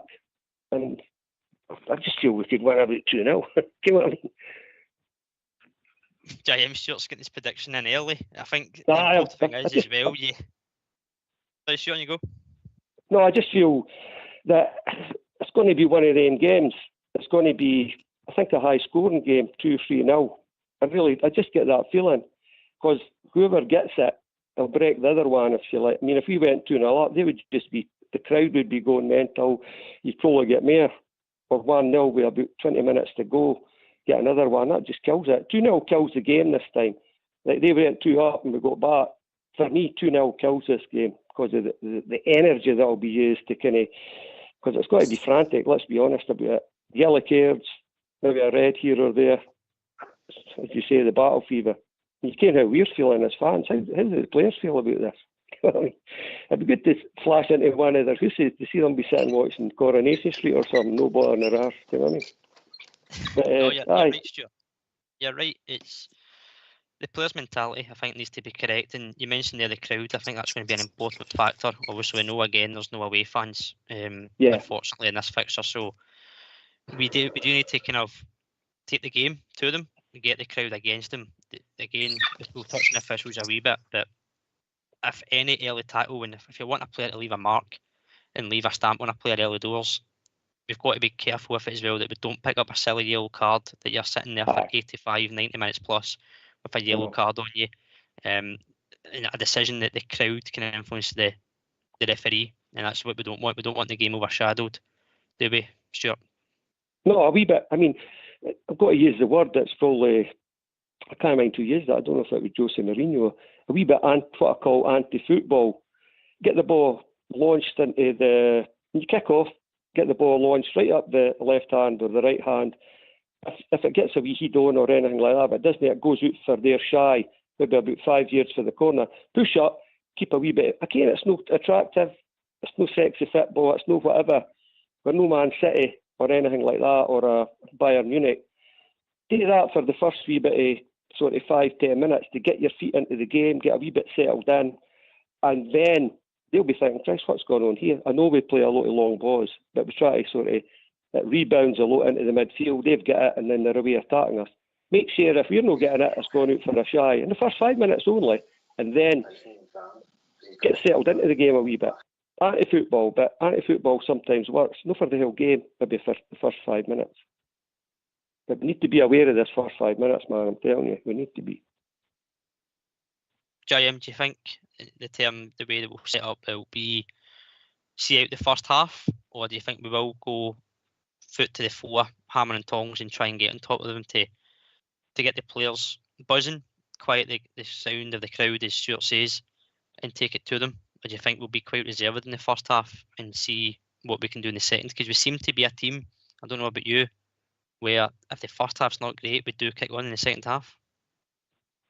We do seem to, but I think we've got to pin them back. So I think we're being honest and we're being fair. We've not got the team that's going to keep a team out if we just sit back, have we? I know I've done it in Europe, even in Europe a couple of times, but being honest, that defence is too frail and not play together enough to say we can, along with the midfield, to say that we could sit back and be organised for 45 minutes and then try and get into the game. I think we've just got to try and play in our half, try and close the pitch up. I know it's hard because they've got pace up front, but it's trying not to be worried about it, whether it be Buckland be a bit higher up as well to try and sweep, because they will look to counter. But you've got to be aggressive. If you without going gun-ho, you've got to try and play in the half, because I think if you set back, you invite pressure, and like Stuart's mentioned, I think sitting back plays into their hands because their weaknesses, a bit like us, are probably at the back. And if we're not on top of them, then we're not going to get the opportunity to exploit their weaknesses because, if you like, from midfield to front, they're pretty similar to us, but they're prone to mistake at the back like us as well. So to answer your question, I think we need to go for it, play in their half, gun ho. Stuart, they're obviously at home. They've got 4 stands full of their supporters. They are top of the league. Is the pressure all on them? It is. I think it is. I mean, we're getting they call it a free hit. I don't know. We've got to win. They could draw. A draw would probably suit them as well. Wouldn't suit us. It's got to worry about Kilmarnock then. But I think that sometimes the crowd should work against you. And they're a team that have huffed and puffed at times on their own run. Mind the Hearts beating them 2-0. The crowd were, as soon as the crowd start to turn, they start to get, especially Johnson and Taylor, they start to, scales, they start to get a bit nervous. They look a bit stiff and lethargic sort of thing, frightened to make that pass a wee bit further forward, frightened to go that extra 5 yards further forward. They just lose their confidence a wee bit. And we need to make sure that happens. And as you say, press them when we get the opportunity. Press them and worry about the ball coming out of the top. But I keep going back to it. If we get the first 10 minutes out the way, I'll be quite confident that we'll grow into this part of the game. We're not going to wait to the second half. It'll be the second half of the first half that'll make the difference. Take the sting out of it, take the sting out of the crowd, play a wee bit of football in the centre. Hopefully Lundstrom's on his game, driving forward a wee bit. Diamandi getting a couple of shots in. Silva a wee bit of trickery. It's not looking as bad as what everybody's saying. I'm looking in the chat sometimes and there is a lot of doom and gloom about it. But you get to this sort of, you got a bit of resilience, but you just get resigned to it. You say, you know what, we've got to give it our best shot. If it pays off, we've got to gamble a wee bit. Let's go for it. Because if we do gamble a wee bit and we do get 2-0 win or something like that, that's going to put, you think the pressure's bad for them there. Wait till they go to Kilmarnock. I mean, my God, you're talking. They will be looking forward to that. So they want to finish this game, draw or a win, to try and give them a wee bit more breathing space. But I'm looking at the positive side. I've dwelt on the negatives a wee bit, but I'm still positive. I'm still positive. I said my score 2-0. You can't be more positive than that. Let's be honest. No, Stuart, you're absolutely correct. And let's try and get some more positivity in here. Let's get some colours and we're into the last part of the show. So let's hear from you. Look, guys, I'm going to... Sorry. Why don't you give us a call on 0141 356 1972? It's your show. It's your platform. Let's hear from you.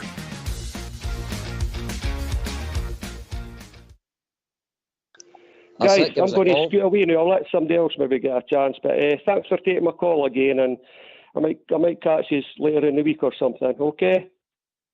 That's it, Stuart. Keep the battle fever going, mate. Thanks for calling in. No, no bother, buddy. I'll see you later. Cheers, guys. Bye. Take care. Cheers, bye.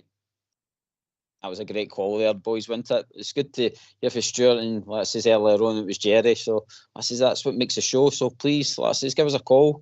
It's all fun week. We're desperate to hear what your thoughts are on the team, how we're going to, like I says, overcome Saturday. Like I says, I think the team's just got to be ready and try to treat it as a cup final, mate. 100%. What an opportunity they've got, innit, to be heroes, blokes. You know, they know when they start the week on Saturday. I know it goes on to 8 days, but you win 3 games, you're in a very good place to probably win the league. If that can't get you buzzing, if that can't get you wanting to play football, then apart from making the money, you're in the wrong spot, aren't you? Because you should be absolutely buzzing to go and play in it. So hopefully we're about to see an attitude to the players we didn't know was there. Aye, that's Robert J makes it clear it's the attitude. I think if we get I'm really hoping for like a Sterling is on that right side. I hope we get the Benfica away performance off him, because that was all about attitude that night after the boy, and what a blinder he played that night. He did, and again, you've got to give Sterling credit. He's been played in positions that are not natural to him, and he's not looked out of place. Right mid probably looks the one that he's not the most comfortable with, but with his strength and power, it's a great asset. And as you say, he can come inside. He obviously get the goal at Benfica. That's his first senior goal. And let's be fair, a few weeks ago in the media, he came out and said what we were all thinking. So he's not a shy lad. He's confident in himself. He's got confidence in the manager, confidence in his team, and he's a great asset to have on the wing, because he is a different type of winger, if you want to class him as one, compared to your Seamas, Matondos, Cortez, McCauslins. He's that physical presence. Again, if we need to, we can mix it up, pull him into midfield to go for a free, and leave Silva, Dessers, maybe Cantwell up top, and you've got Sterling, Lundstrom, Diamonde's a free up against their free. So it does offer a lot of versatility.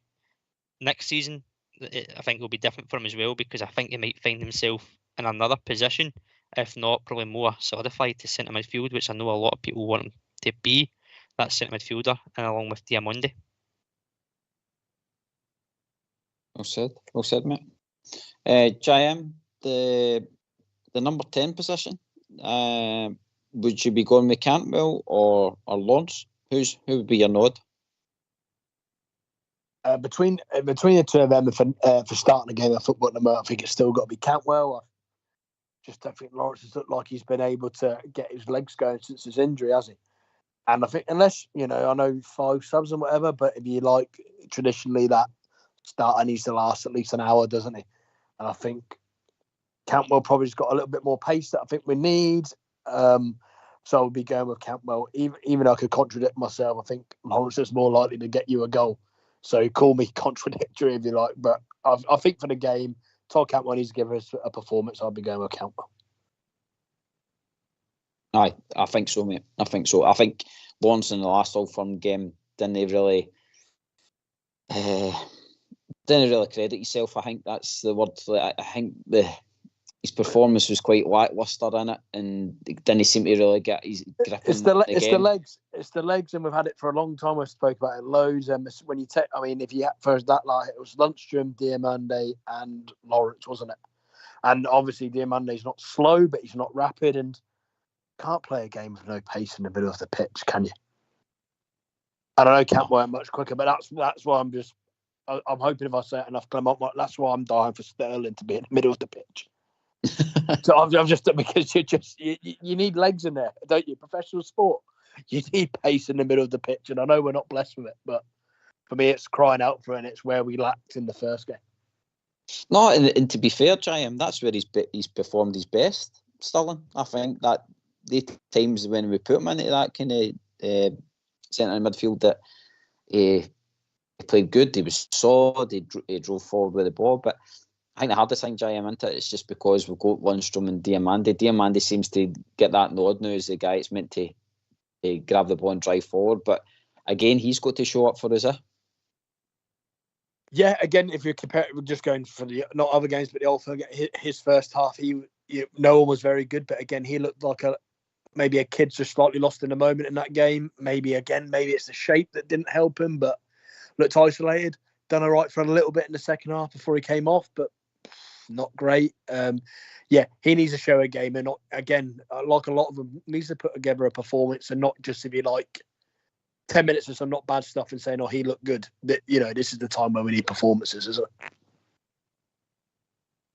Robert, Cantwell, I'm kind of wanting a Ryan Kent moment off him in the Old Firm. He kind of had it with the Beale game at home, where he had that goal, and I thought honestly he was going to kick on for that time, that end of the season. I know it was a bit of a nothing game, but I also thought after that game the whole team would have kicked on. But Cantwell, especially in all forms, I thought he seemed right up for it. He seemed to grasp it, but past few, he's kind of, I don't know if it's been the injury that's been affecting him or if it's been the team about him, but come this Saturday, I want to see that kind of game-winning performance off him.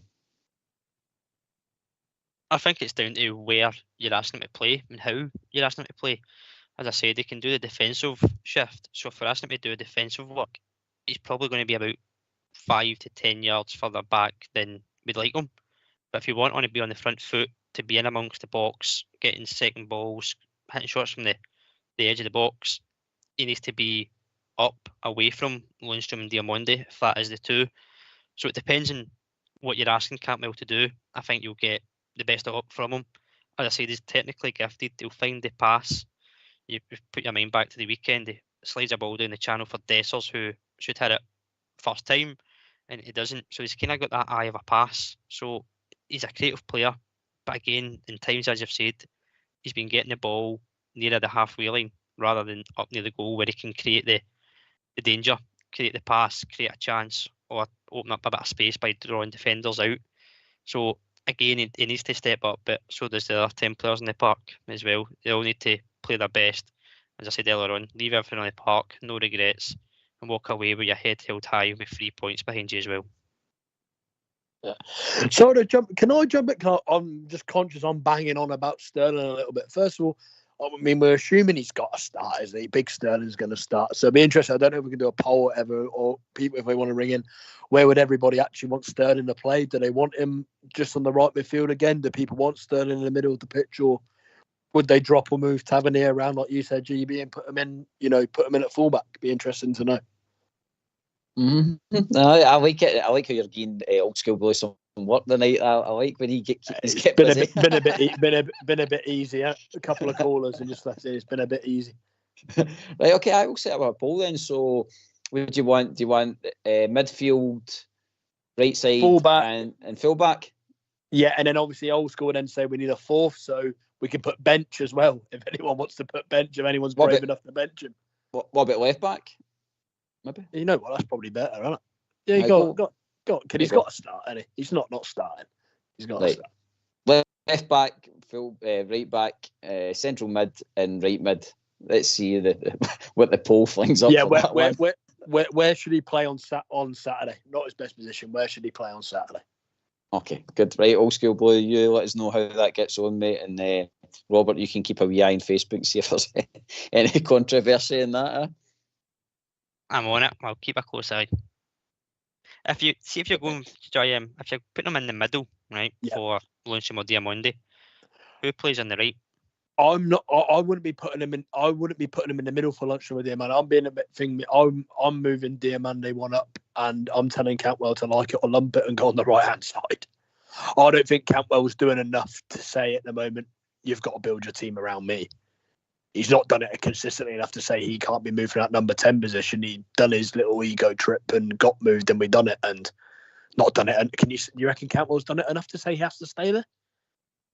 Could he do any less on the right hand side than what he's done? No. Do you know what I mean? Are we just why does Cantwell have to be at the number 10? I think Diamande would be good up there. I think Sterling and Luncham then gives you a bit of a foundation, if you like, the build up. I don't disagree with you in the point that Cantwell needs to be in the 10. I'm just thinking if he was on the right, we know earlier in the season, especially in the game at home in European League, he was whipped off fairly early on because he wasn't doing the right-hand side job and instructions he was given. So he does always seem to get dragged in the middle. If he does that, playing on the right, it leaves us a bit exposed if it is Maeda up against Tavernier. That's only my opinion against it. So I get that, to be fair. You're thinking from that point of view, the tracking and obviously the pace. Yeah, that's something to be considered, isn't it? And that's why Clement's the manager, probably, and not me. But for me, yeah, I think we suffered last time. Lack of pace, we had a few times. Lack of energy in the middle, and whatever you have to do to get Sterling in there. If you get somebody, if it's young Roth, and you have to put him out there and say you're not going to drop Cantwell, but we need to do something to get our energy in there, and maybe Mr. Cantwell might have to do a slightly different job than usual to get us up the pitch and get us playing, but you've got to earn your right to be in games sometimes, and I think the best way to do that is by being solid in the middle. Just a quick one for the twos, if you can remember. Seeing that game when Beale took the last charge of the last Old Firm game at the end of the season, did Cantwell played higher that game, didn't he? He was closer to the striker, I'm sure, in that game. Because I think we were all surprised at that time, because he was more playing back in midfield and running forward, whereas in that game I'm sure he was pushed up. He was like playing like a half the striker. So again, I don't know if we need to get him up higher, get him closer to Dessers, and maybe play it more like a 4-4-2. Yeah, I think whichever way is when you're playing that sort of Robert. Okay, but and when you're playing that position, when he's playing this sort of 4-2-3-1, if you like, Cantwell's wanting a real free role where you can walk about and do what you like, and you can't really do that when you're playing with two wingers and then a number 10 like that, because you're then left sometimes 2 against 5 across the midfield because your wingers are that high up because they're playing as wingers, and Cantwell's walking about, and it maybe makes Cantwell look like he's doing less than he is, but that's how Cantwell wants to play. So I think you could be right, Jimmy. It's almost as if we need to get a structure where he can do what he's supposed to be doing or want to be doing, because I don't know, it's this box-to-box midfielder doesn't seem to suit him. Or it's not box-to-box, but where he has to have a little bit of defensive responsibility. I know you're right, because he, again, we don't want him in this Old Firm game having to drop back and grab the ball for defence and all that, Kieran. No, we need him right up, what it says, near enough next to Dessers. I think that's when he's performed at his best, when he's, dare I say it, more like a striker. I mean, I think he gets wasted sometimes when he's doing too much running about the park, and I know he's not a luxury player, but we just need to be savvy, Robert Damon. We need to use all our boys to their strengths, and if that needs to be a change of tactics, then we need to do it, Robert, because this is a big one this weekend. I know we've got a cup final and that to look forward to, but this is a cup final on Saturday. We need to get these 3 points, and personally, I think we need to have at least a minimally a 2-0 result for it. Yeah, absolutely, mate. It's monumental. Let's be fair, it's probably season defining in terms of the league, because if you lose, you go 6 behind with 2 games to go, and plus the goal difference there. So a win is all that we can really do. I think a draw favours them again. So it's about, as you said, we've said it before on the show, attitude and application, and there's no bigger stage to do it in terms of the league than an Old Firm game away, that you can really lay the marker and say this is a title race. And again, pushing Cantwell up towards this, as I said, it leaves the 3 midfielders of them against us 2. If you drop them back, it leaves them short of Dessers and nobody around the goal. So it's trying to strike that balance. Just on the last game, when you said about the 3-0 at Ibrox, we had a midfield 3, believe it or not, of John Lundstrom, Ryan Jack and Nico Raskan, and Cantwell played in a forward 3 with Fashion Sakala and Rabbi Matondo. So again, as you said, it was advanced higher up. I think he kind of played almost as a right forward, because I think we kind of looked like Sakala played a false 9, wasn't a kind of an out and out striker. So he can have the ability on an impact on a game. It's just what Todd Cantwell turns up and what Todd Cantwell, the manager, expects to do in terms of performance, that we're going to see what our creative, technical players can do. And that's what we've lacked, the creativity. So for me, he needs to be up high, creating the chances, creating the passes through the channels, and again, running onto the balls and behind if he's not doing the passing himself. Cantwell's another one that's kind of set himself up a wee bit with the media, with the whole Callum McGregor thing as well, and his kind of social media side of things and stuff like that. So that's what I was meaning earlier.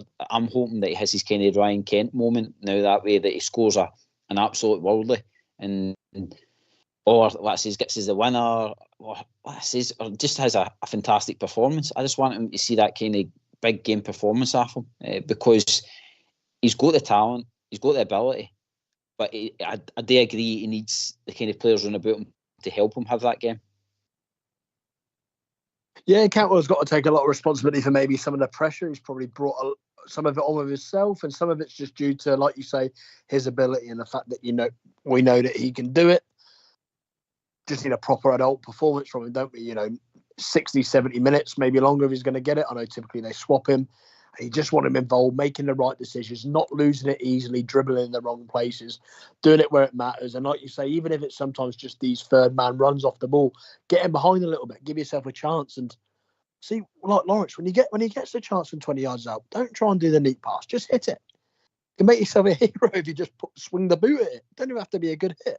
Just swing the boot at it.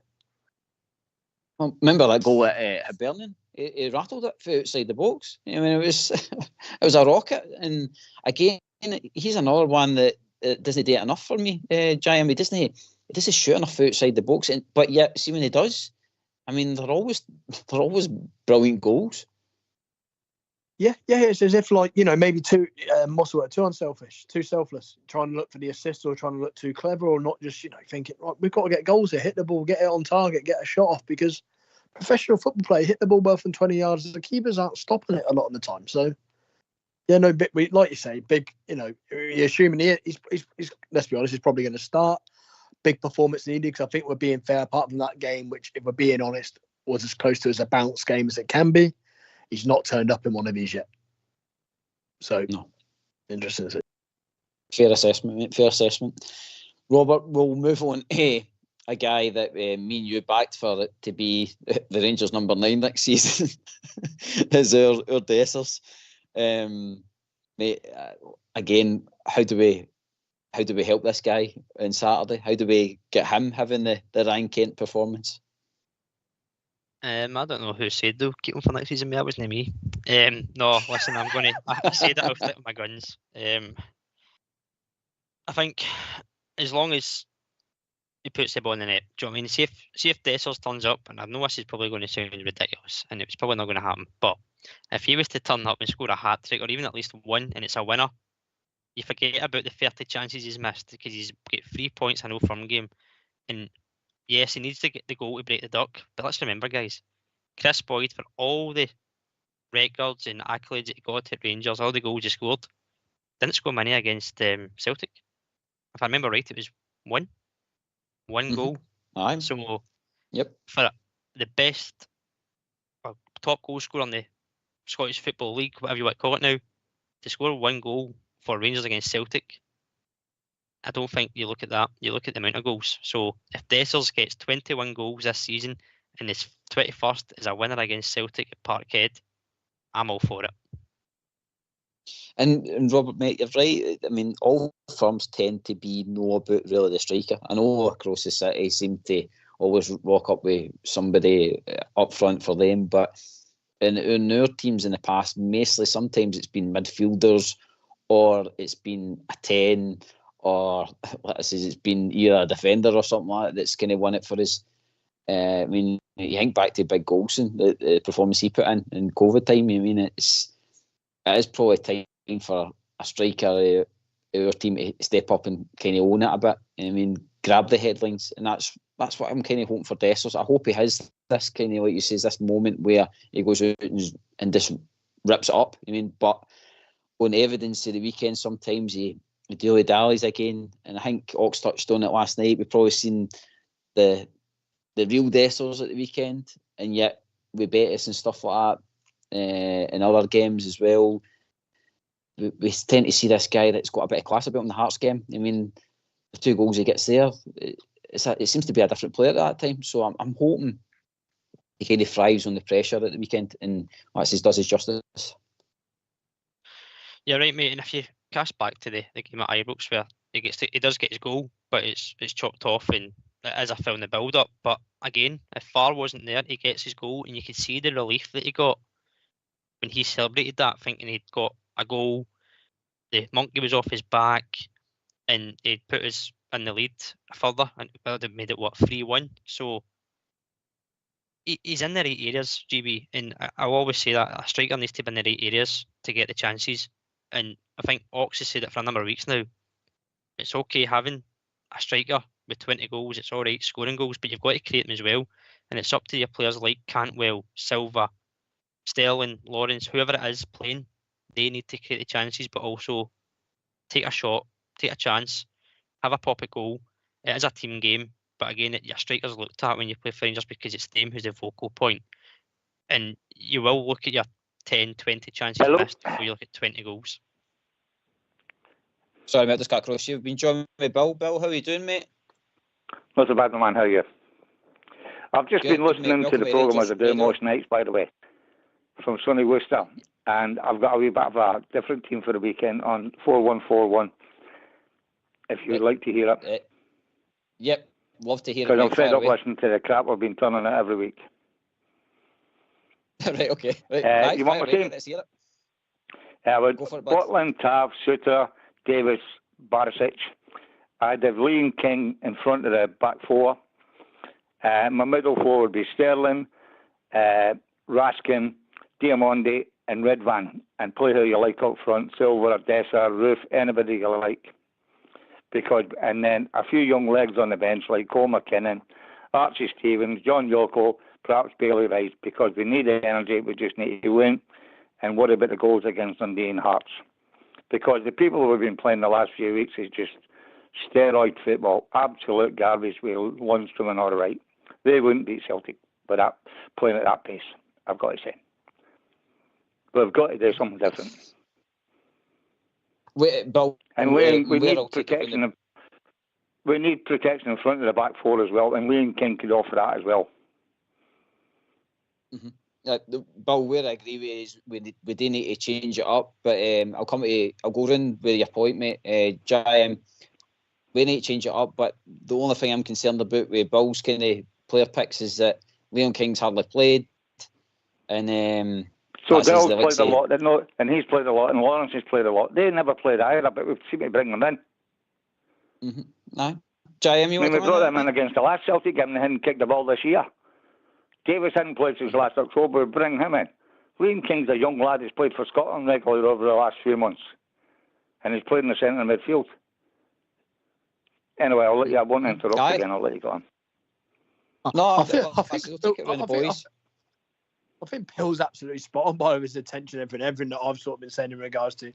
We've had zero energy against them for ages, not enough pace, not being able to go man for man with them, cracking on. Like not so much the lack of it'd be more the lack of fitness for me for Ridvan and Raskin, and that what would concern me with that, and maybe just a little bit of getting forward with a bit of quality. But in regards to, I think Bill's team highlights what a lot of fans realise, that we've somehow managed to produce a team with no legs. And not a team, no fighting, no legs, and no strength that can match them. Because we're thinking we need to go man for man, but I think we all know if we go with our usual starting 11, we're probably not quick enough to go man for man, which is quite scary, really. So I agree with Bill's sentiment, and I agree that I don't know if I'd have the bottle to do it Saturday, but I wish I would. But I don't know if I would. But I agree with the point that we need to get more legs onto the pitch, 100%. I know, well said. Bill, I'm just going to. I'm just going to take your point to... No, mate. I'm going to take your point to Robert, because this is a good talking point, mate. Robert, you want to come in, mate? Yeah, it's certainly a bold move by Bill, and on paper it looks like it can make sense given the protection in front of the back four. Obviously, Suter and Davies haven't played a lot lately together, or at all, I think, this season. So it does offer protection. Is Leon King the player to come in?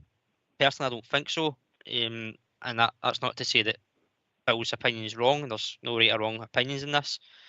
Again, the lack of game time would worry me. I think the last game he played for Rangers was against Ayr. He gets 6 minutes, and then his last game competitively was a Scotland game the 21st of March. So I know he's trained and he's probably been fit. It's just he's not been able to kind of get into the team at all when we've struggled as well. So I don't think he would come in. Raskin, again, coming back from injury, he's a midfielder, but you can push Diamondi up if you're doing that. Again, it gives you options there, but again, lack of game time over the few months. But what I will say, Bill, is although these players in the last few games, the performances haven't been there, it's the same group of players, roughly, now we've got available that got us back into a title race in the first place. So we still have to keep believing and keep. I think Celtic dropping points got us back in a title race. By the way, listen, they dropped points, but as did we, mate. So I think we didn't capitalise on their mistakes, and they haven't capitalised on our mistakes, and that's what makes this title race what it is. We could be 5 points ahead going into this, and we're not. They could be out of sight, and they're not. So we have to go with what we've got. But again, I will say these players did get us back in a title race, so I'll keep believing until at least it's mathematically impossible we can't win this. Well, obviously. But we keep saying about King not being fit and all the rest of it. Davies, we brought him in. We brought that other, the lad from Norwich in. We brought Lawrence in. They hadn't played at all. But we brought them in we brought two of them in against Celtic in the last game. So what's the difference? And King's a lot better player than Lawrence and the lad from Norwich, without any question of doubt. I mean, Lawrence come up for the third division, or the second division as it's called. I mean, I just, as I say, we have got to do something different. And we've got to get some legs on the bench as well. I mean, the manager went to praise the young lads the other night after the youth game, tell them how well they've done. Wouldn't it have been nice just to put one on the bench at the weekend to thank them? But no, McKinnon's not been seen, Bailey Rice has not been seen. And you're just thinking, what, like, big questions about the manager, but that's for a later date. But I just thought I would give you, that's my opinion for the match. I just think we've got to do something different. Because playing Lundstrom and all the rest of it, the slow me to you to me thing is never going to work.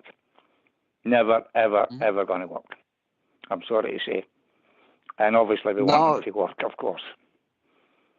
I mean, nothing would give us greater pleasure, and we've got to beat them. That is an absolute certainty. And worry about the goals against Dundee and Hearts. We've just got to beat them. And that's how I think we need some protection. The thing is, on Saturday, King will be on the bench because there's no other centre-halves. So he's going to be fit enough for the bench. If somebody gets injured, who else is going to come on? Who's going to be on the bench if it's not King? We've not got another centre-half at the club. But Bill, just to ask on like Raskin, is Raskin done enough to warrant a place? I mean, I know you're touching on Lundstrom, but at the weekend it was Lundstrom was instrumental in getting Silva the kind of the goal, and again Lundstrom had the shot that was parried that eventually got us another goal. So it's kind of that way. Does Raskin merit his place in the team so far? Lundstrom has not got 1 ounce of energy in his legs. Let's be fair. He's had a couple of little spurs here and there. He had a couple of weeks he played quite well, but generally speaking, he's been pretty. I mean, like, it's just me to you to me, bloody, etc., etc. And at that game against a few weeks ago, he passed the ball to McCausland and put it behind him. It got the corner. It finished up my corner kick that Tav kicked off the line because he launched some carelessness in the last minute. And you're just thinking that was against St Mirren, sorry. And I'm thinking, what are you doing, mate? So anyway, that's my little points. I've been, as I say, I'm really, really doing my head in watching this rubbish at the moment. I watched them for the first time in 1956 against St Mirren, when they won 3-1, by the way. So I've watched them for a few years. And, and I used to travel up regular from Worcester by train to change the train times. So I'd have been one of these leaving to get a 5:30 train from Central. So I thought, I ain't travelling all the way from Worcester at 6 in the morning to leave at 5:30 to get back. So I've not been, the last twice I went out was Malmo in the Aberdeen game when Walter Smith died. And we stayed overnight. But it's a £200 touch now. And they ain't worth £200, by the way. So there we go. That's my points, by the way. I hope they just get a little conversation with them anyway. I'm sorry so late reading them anyway, but good luck for the rest of the night and for Saturday, of course. No, Bill, thanks for phoning in and again contributing to the show, mate. Much appreciated. And I'm looking forward to you. Looking forward to faxing that team to bloody come on. See what he thinks. He's probably listening anyway. He's got to be quite embarrassed with himself because he keeps telling us how well we're playing. He obviously watched a different game from me. Yeah, he's overwhelmed with Saturday's performance. Jesus Christ. Yeah. Anyway, I love you and leave you when. I'll say good night. Thanks very much for your time. Right, and Bill, phone in again, and I says we'll talk about. I will be phoning in again because I've got a couple of other points to bring up eventually, but I'll save that for a later date. All right. Brilliant, mate. Appreciate Take care, man. All right, have a good night. Cheers, mate. Thanks, then. Bye. Good night. JM, I think that is where Bill's coming from. We just want to see something different in Saturday. I think we all agree on that we need to surprise Celtic in some shape or form, whether it's us starting on the front foot and going right at them, or it's a different tactical setup, or a player that they've not expected to be in a different area of the park or whatever. Something's got to be changed up that the manager's learned for, especially with that second half performance that we had in the last Old Firm game. Yeah, no, I think it just shows that everyone says it differently and thinks, different ways. Maybe Bill's a little bit more dramatic than some, and then me just maybe putting Sterling in there to get a bit of legs. But I think he's right in his thoughts. I think everybody's just concerned that we lack a bit of energy and maybe a bit of pace and that, and it's what we need, isn't it? I'm just looking at there. What about that then? A team we pumped 2 years ago now in the Champions League final.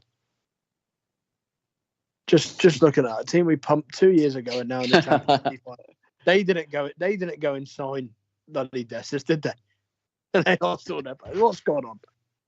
No, they had what, 100 million in their bank account. They could go and sign a guy on loan and pay him £100,000 a week. I mean, it's just so unfair sometimes when you watch it, isn't it? It's just not right, is it? Played him off the park twice, and now look what's going on. Jesus God. I just hope there's nobody listening. You've spoiled it for them, Joy. They're going to watch the highlights after the show. Yeah, well. Yeah, there you go. Well, there you go. Don't bother watching it. Fox has got to have you and HR tomorrow, boy. Get to your bed. Get to his bed.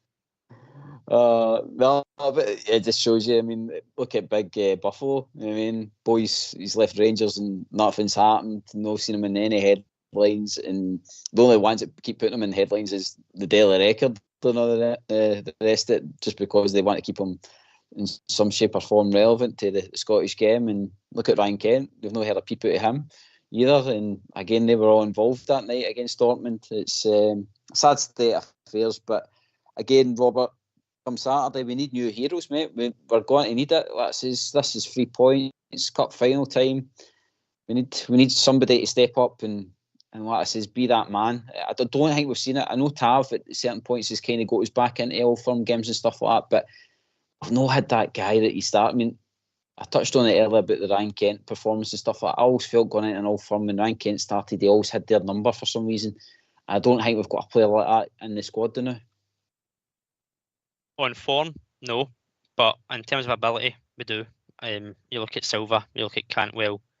These guys can influence the game, take control of it. So, for me, as much as it's a team effort, you look at your forward players, of course. Defensively, we need to shut up shop. A clean sheet would be an absolute bonus. And a 2 or 3-0 result obviously helps with the goal difference as well. So, a massive week to build up to, mate. A massive game Saturday. And again, it's just about backing the players for the 90 plus minutes and beyond. If we get a win, we need to be reserved because it's not over yet, but enjoy it.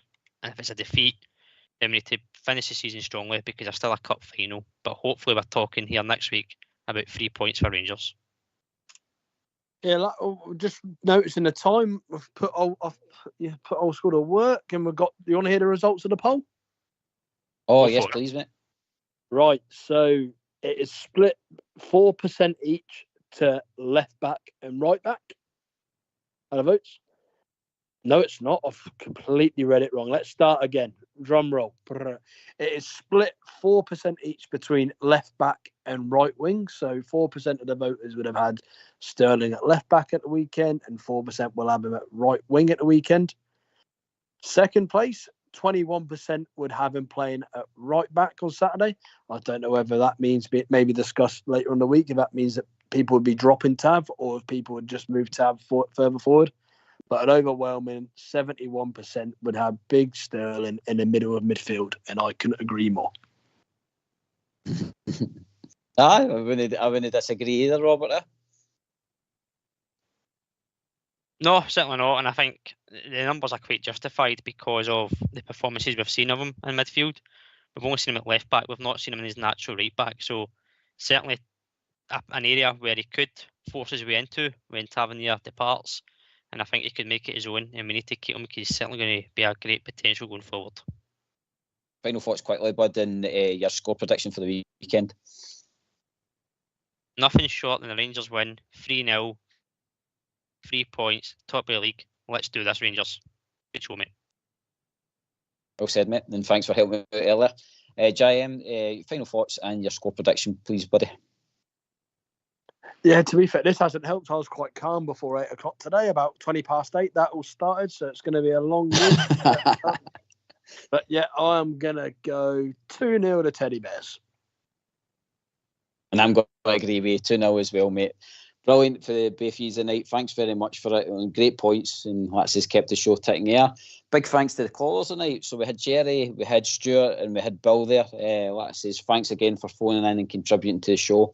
Big thanks to the techie boys in the background, Fox and Old School Blue, and especially Old School Blue with the poll. And a big thanks to the big Oxshare in the background there taking the calls. This has been Rangers Radio. We'll be back tomorrow night, where I think we've been joined by the Old School gang. So we'll see you then. Good night.